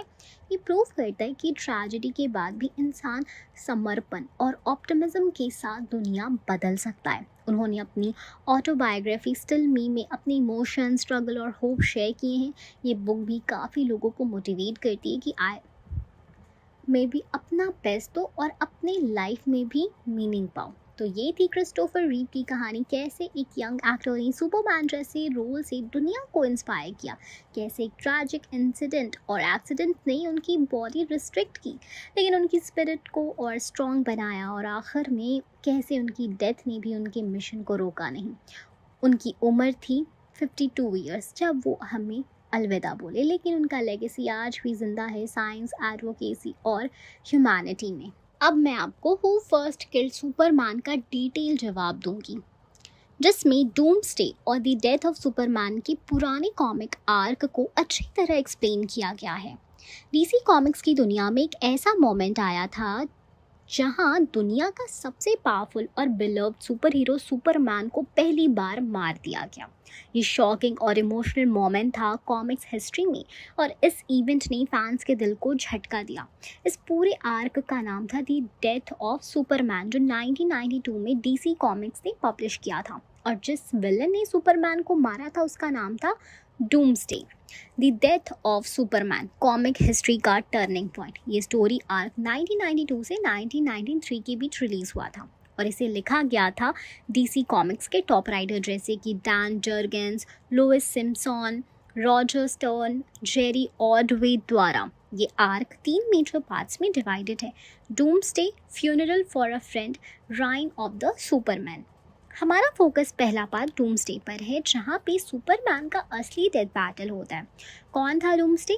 डूम्सडे एक मॉन्स्टरस विलन था जो पहली बार कॉमिक में Superman the man of steel #17 में इंट्रोड्यूस हुआ। उसका असल नाम या ओरिजिन इनिशियली अननोन था, लेकिन बाद में पता चला कि वो एक जेनेटिकली इंजीनियर्ड बीइंग था, जिसे क्रिप्टोन के ही एक साइंटिस्ट ने बनाया था सेंचुरीज अगो। इस मॉन्स्टर का क्रिएशन इस तरह से हुआ था: साइंटिस्ट ने एक ऑर्गेनिज्म को हार्श क्रिप्टोनियन कंडीशन में एक्सपोज किया, वो मर जाता, फिर उसके सेल्स को यूज़ करके एक स्ट्रॉन्गर वर्जन क्रिएट होता। ये साइकिल बार बार रिपीट होती रही जब तक एक ऐसा बीइंग बना जो इमॉर्टल था और हर बार मरने के बाद और भी पावरफुल हो जाता था। रिजल्ट, डूम्सडे एक ऐसा क्रिएचर था जो सिर्फ डिस्ट्रॉय करने के लिए बना था। उसके पास इमेंस स्ट्रेंथ, ड्यूरेबिलिटी और रीजनरेटिव पावर्स थी। उससे किसी लॉजिक, सिंपैथी या अंडरस्टैंडिंग की ज़रूरत नहीं थी। उसका एक ही मकसद था, तबाही। सुपरमैन वर्सेस डूम्सडे, महायुद्ध। डूम्सडे अर्थ पर आ गया और एक वायलेंट पाथ ऑफ डिस्ट्रक्शन शुरू किया, जिसमें हर जगह डेथ, डिवास्टेशन फैला रहा था। उसने पहले जस्टिस लीग के मेंबर्स को भी इजीली हरा दिया। Guy Gardner, Blue Beetle, Booster Gold जैसे हीरोज भी उसके सामने टिक नहीं पाए। जब सुपरमैन को डूम्सडे की तबाही के बारे में पता चला तो उसने तुरंत एक्शन लिया। उनका अल्टीमेट शोडाउन हुआ मेट्रोपोलिस के बीच। ये फाइट इतनी इंटेंस और डिवास्टेटिंग थी कि दोनों ने एक दूसरे को जान से मारने तक की लड़ाई की। कॉमिक बैलेंस में दिखाया गया कि सुपरमैन और डूम्सडे एक दूसरे को ब्रूटल पंचेस देते हैं। बिल्डिंग गिरती है, सिविलियन शॉक में होते हैं। सुपरमैन ने आखिरी शब्दों में लोएस लेन को दिखाता है और फिर डूम्सडे के साथ एक फाइनल ब्लो एक्सचेंज करता है। दोनों एक दूसरे को एक ही वक्त में मार देते हैं, और वहीं पे सुपरमैन की पहली बार डेथ होती है, सबके सामने मेट्रोपोलिस के बीच सड़क पर अपने दुश्मन के साथ लड़ते लड़ते। इमोशनल इम्पैक्ट, दुनिया की सुपरमैन से विदाई। सुपरमैन की मौत सिर्फ एक फिक्शनल मोमेंट नहीं था, बल्कि कल्चरल फेनोमेनन बन गया। जब सुपरमैन #75 रिलीज हुआ तो लोग कॉमिक स्टोर्स के बाहर लाइन में लग गए। इस एडिशन में एक ब्लैक पॉली बैग था जिसमें एक ब्लरी सुपरमैन लोगो प्रिंटेड था, सिंबलाइजिंग दी हिज डेथ लोगों के लिए सुपरमैन एक होप का सिंबल था और उसका मरना एक इमोशनल शॉक जैसा था। इवेंट ने कॉमिक्स की दुनिया को हिला दिया। मीडिया कवरेज से लेकर वर्ल्ड वाइड रिएक्शंस तक न्यूज़ चैनल्स, न्यूज़पेपर्स सब ने सुपरमैन की मौत को कवर किया।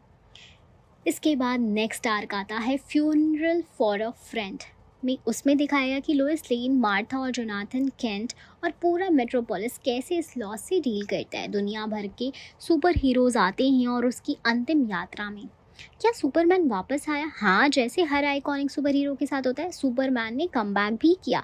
राइन ऑफ सुपरमैन आर्क में 4 नए सुपरमैन अपीयर हुए और इवेंचुअली असली सुपरमैन ने रिसरेक्शन का राज खोला।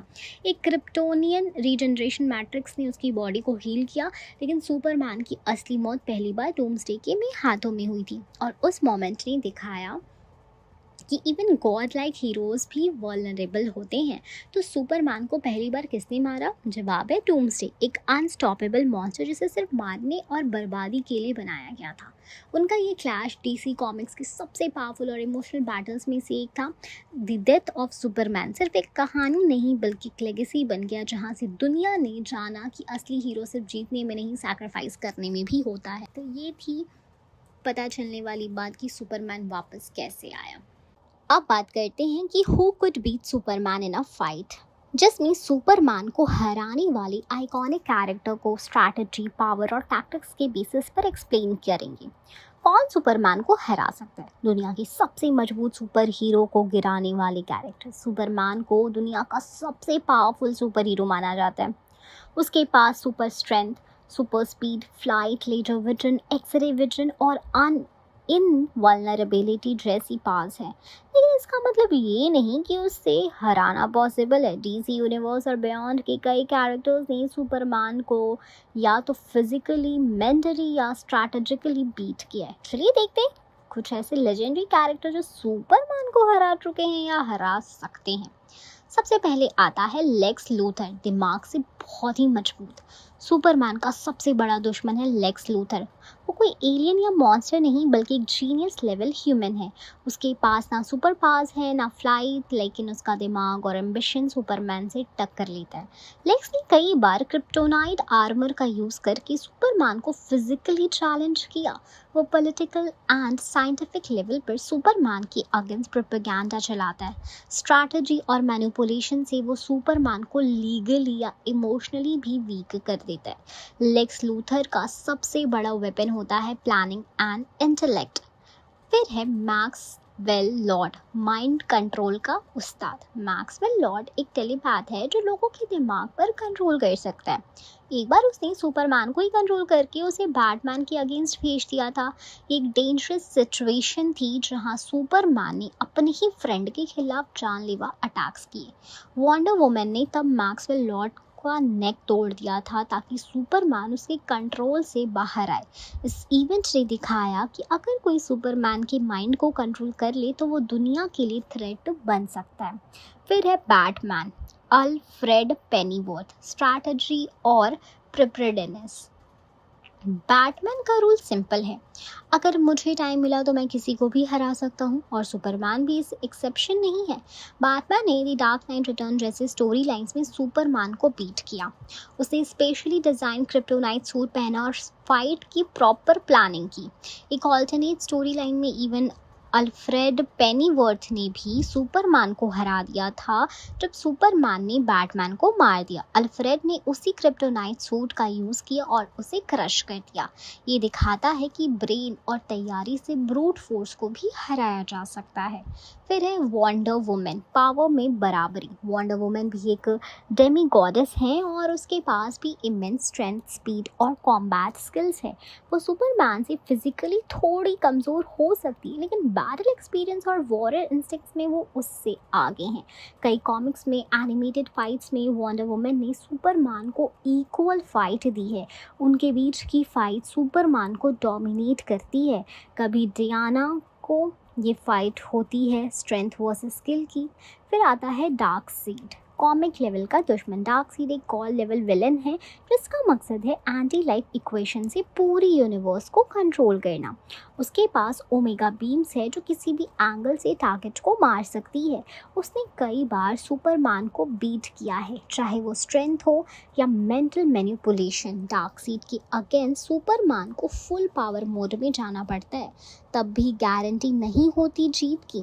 फिर है ब्रेनिक, इंटेलिजेंस और टेक का रावण। ब्रेनिक एक सुपर इंटेलिजेंट एलियन एआई है जो प्लैनेट्स को श्रिंक करके कलेक्ट करता है। उसके पास एडवांस एलियन टेक है, vast knowledge of krypton and Superman है और साइकोलॉजिकल वॉरफेयर का एक्सपीरियंस है। ब्रेनियाक सुपरमैन को ना सिर्फ फिजिकली हराता है बल्कि इमोशनली भी ब्रेक डाउन करता है, स्पेशली जब वो क्रिप्टॉन और उसके पास्ट से जुड़ी बातें करता है। फिर आता है Godzilla, alternative universe battle. In one of the DC alternative crossover Godzilla जैसे कैरेक्टर्स को भी सुपरमैन के अगेंस्ट इमेजिन किया गया। अगर ब्रूट फोर्स और मॉन्स्टर साइज की बात हो तो गॉडजिला जैसा क्रिएचर सुपरमैन को मुश्किल में डाल सकता है, स्पेशली अगर वो क्रिप्टोनाइट रेडिएशन यूज़ करे। सुपरमैन दुनिया का सबसे पावरफुल सुपर हीरो है, लेकिन उसकी भी वीकनेस है। क्रिप्टोनाइट, रेडिएशन, रेडिएशन और साइकोलॉजिकल वॉरफेयर के कई कैरेक्टर्स ने उसकी स्ट्रेंथ के बियॉन्ड जाकर उसे हराने के तरीके ढूंढे हैं। लेक्स लूथर दिमाग से, बैटमैन प्लानिंग से, वंडर वुमन स्किल से और डार्कसीड गॉडली पावर से, सबने सुपरमैन को कभी ना कभी नीचा दिखाया है। इससे ये साबित होता है कि रियल पावर सिर्फ मसल्स में नहीं, दिमाग, स्ट्रैटेजी, टाइमिंग में भी होती है। एक बहुत ही ज़्यादा बर्निंग टॉपिक मुझे मिली है, वो ये है कि क्या थॉर सुपरमैन को हरा सकता है। ये एक ऐसी फैंटेसी बैटल है जो डीसी और मार्वल के फैंस के बीच हमेशा से डिबेट का टॉपिक रही। थॉर मार्वल यूनिवर्स का नॉर्स गॉड है और सुपरमैन डीसी यूनिवर्स का मैन ऑफ स्टील। दोनों ही कैरेक्टर्स इतने पावरफुल हैं कि इनका टकराना किसी एपिक वॉर से कम नहीं होता। थॉर वर्सेस सुपरमैन, एक अल्टीमेट शोडाउन। थॉर और सुपरमैन दोनों ही अपने अपने यूनिवर्स के टॉप टायर सुपर हीरोज़ हैं।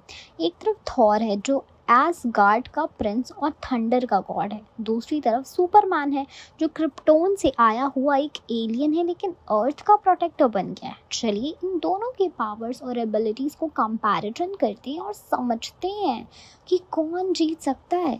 तो सबसे पहले बात करते हैं थॉर की पावर यानी मार्वल की पावर की, ठीक है।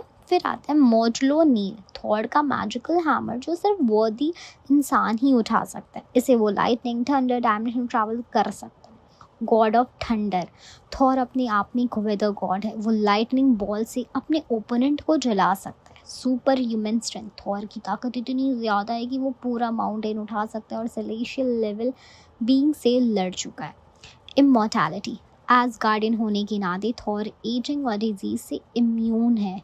वॉरियर ट्रेनिंग, थॉर एक एक्सपीरियंस वॉरियर है जो हज़ारों साल से लड़ता आ रहा है।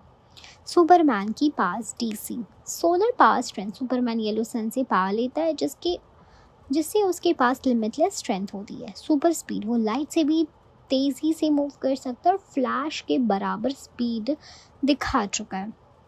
फ्लाइट, सुपरमैन एफर्टलेसली स्काई और इवन स्पेस में उड़ सकता है। Heat vision and freeze breath, ये यूनिक एबिलिटी सुपरमैन को और भी डेंजरस बनाती है। इनवल्नरेबिलिटी, उसका बॉडी बुलेट, मिसाइल और कोई भी एक्सप्लोजन झेल सकता है। X ray vision, super hearing, microscopic vision, Superman के सेंस भी गॉड लेवल के होते हैं। मार्वल और डीसी के क्रॉसओवर कॉमिक्स में ये बैटल हो चुकी है, लाइक एवेंजर्स क्रॉसओवर और JLA के एक इशू में सुपरमैन और थॉर का फेस ऑफ हुआ था। इस फाइट में थॉर ने मॉर्जलिन का फुल पावर यूज़ किया, सुपरमैन ने भी अपनी फुल स्ट्रेंथ दिखाई।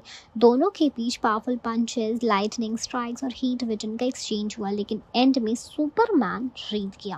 लेकिन इंटरेस्टिंग बात ये थी कि फाइट के बाद सुपरमैन ने खुद कहा, Thor is the single toughest opponent I have ever fought. ये लाइन बहुत कुछ कहती है क्योंकि सुपरमैन ने डूम्सडे जैसे क्रिएचर से लड़कर मारा भी था। सुपरमैन के फेवर में सुपरमैन की स्पीड और हीट विजन थॉर के लिए चैलेंज बन सकती है। उसकी इनवल्नरेबिलिटी, रीजनरेटिव एनर्जी और उसे ज़्यादा लंबे तक लड़ने की एबिलिटी देती है। सुपरमैन के पास फ्लाइट एडवांटेज है जबकि थॉर मोस्टली मोजलिनीर के थ्रू उड़ता है।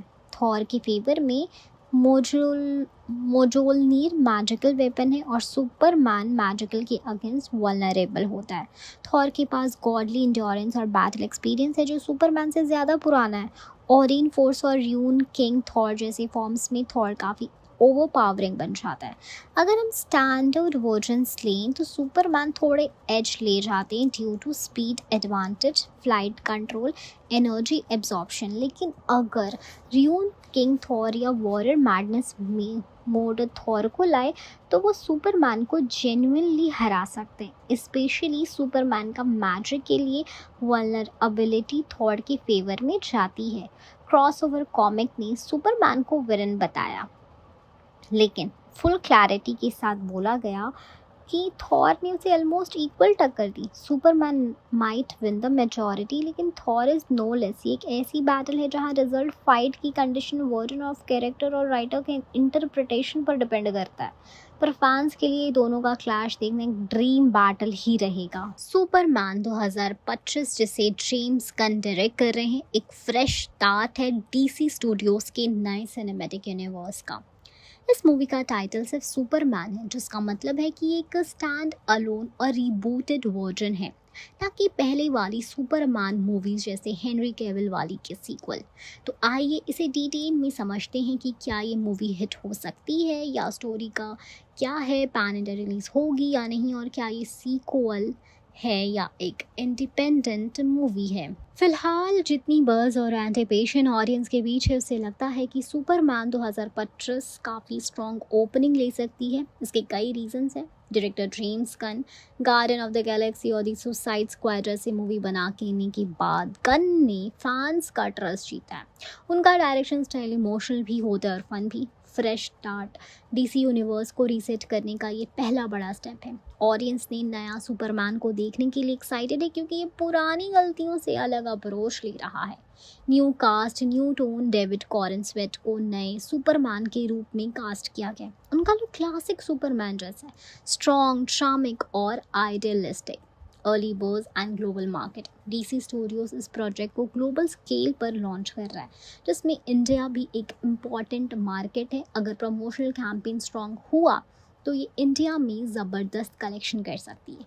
तो हाँ, अगर स्टोरी इंगेजिंग हुई और एग्जीक्यूशन सही रहा तो सुपरमैन 2025 डेफिनेटली एक हिट मूवी बन सकती है, स्पेशली रीबूटेड सुपर हीरो जॉनर के फैंस के लिए। जेम्स गन ने क्लियर किया है कि ये ओरिजिन स्टोरी नहीं होगी। इसका मतलब है कि मूवी में हमें एक ऐसे सुपरमैन की जर्नी देखने को मिलेगी जो अपनी क्रिप्टोनियन लेगेसी और ह्यूमन अपब्रिंगिंग के बीच बैलेंस बनाने की कोशिश करता है। क्लार्क केंट एक जर्नलिस्ट हैं जो डेली प्लैनेट में काम करते हैं, लेकिन सीक्रेटली वो सुपरमैन है, एक powerful alien from Krypton. Movie में इमोशनल डेप्थ होगी। सुपरमैन को as a symbol of hope दिखाया जाएगा जो ह्यूमैनिटी में फेथ रखता है। स्टोरी के थ्रू ह्यूमन मॉडर्न वर्ल्ड के चैलेंजेस भी दिखाए जाएंगे, जैसे पॉलिटिक्स, एथिक्स, मोरालिटी, जहाँ सुपरमैन अपने प्रिंसिपल्स पे कैसे स्टैंड लेता है। इस मूवी में कुछ नए कैरेक्टर्स भी होंगे, जैसे Lex Luthor villain, Lois Lane love interest, Hawk Girl, Green Lantern, Guy Gardner, Mister Terrific और सुपर डॉग क्रिप्टो भी स्टोरी का हिस्सा होंगे। ये एलिमेंट्स दिखाते हैं कि स्टोरी एक इंडिविजुअल सुपरमैन टेल होने के साथ साथ डीसीयू के आने वाले यूनिवर्स को भी इस्टेब्लिश करेगी। क्या ये मूवी पैन इंडिया रिलीज होगी? तो हाँ, बिल्कुल। वार्नर ब्रदर्स और डीसी स्टूडियोज का प्लान है कि सुपरमैन 2025 को इंडिया में भी मेजर स्केल पर रिलीज किया जाए। मूवी हिंदी, तमिल, तेलुगु और इंग्लिश में रिलीज होगी। IMAX, 4DX, डॉल्बी और 3D जैसे प्रीमियम फॉर्मेट्स में भी अवेलेबल होंगी। इंडिया में सुपर हीरो जॉनर का क्रेज़ बढ़ता जा रहा है, जिसे मार्वल और डीसी दोनों फील कर चुके हैं, और डीसी स्टूडियोज इस बार इस अपॉर्चुनिटी को मिस नहीं करेगा। क्या ये मूवी सीक्वल है या सेपरेट मूवी? ये एक कंप्लीट रिबूट है, ना कि किसी मूवी का सीक्वल। हेनरी कैविल वाले सुपरमैन को ऑफिशियली रिटायर कर दिया गया। जेम्स गन के नए डीसीयू का ये पहला चैप्टर है जिसका नाम है गॉड्स एंड मॉन्स्टर। इसका मतलब ये मूवी नई कॉन्टिन्यूटी को सेटअप करेगी और उसी वर्ल्ड में बाकी डीसीयू मूवीज जैसे Batman, Brave and the Bold Super Girl Woman of Tomorrow exist करेंगी। तो अगर आप कंफ्यूज्ड हो कि मैन ऑफ स्टील 2 है या नहीं, ये उससे अलग है। एक नई कहानी के साथ, नई कैरेक्टर और फ्रेश टोन के साथ सुपरमैन 2025 की फ्रेश शुरुआत है। एक नए एक्टर, नए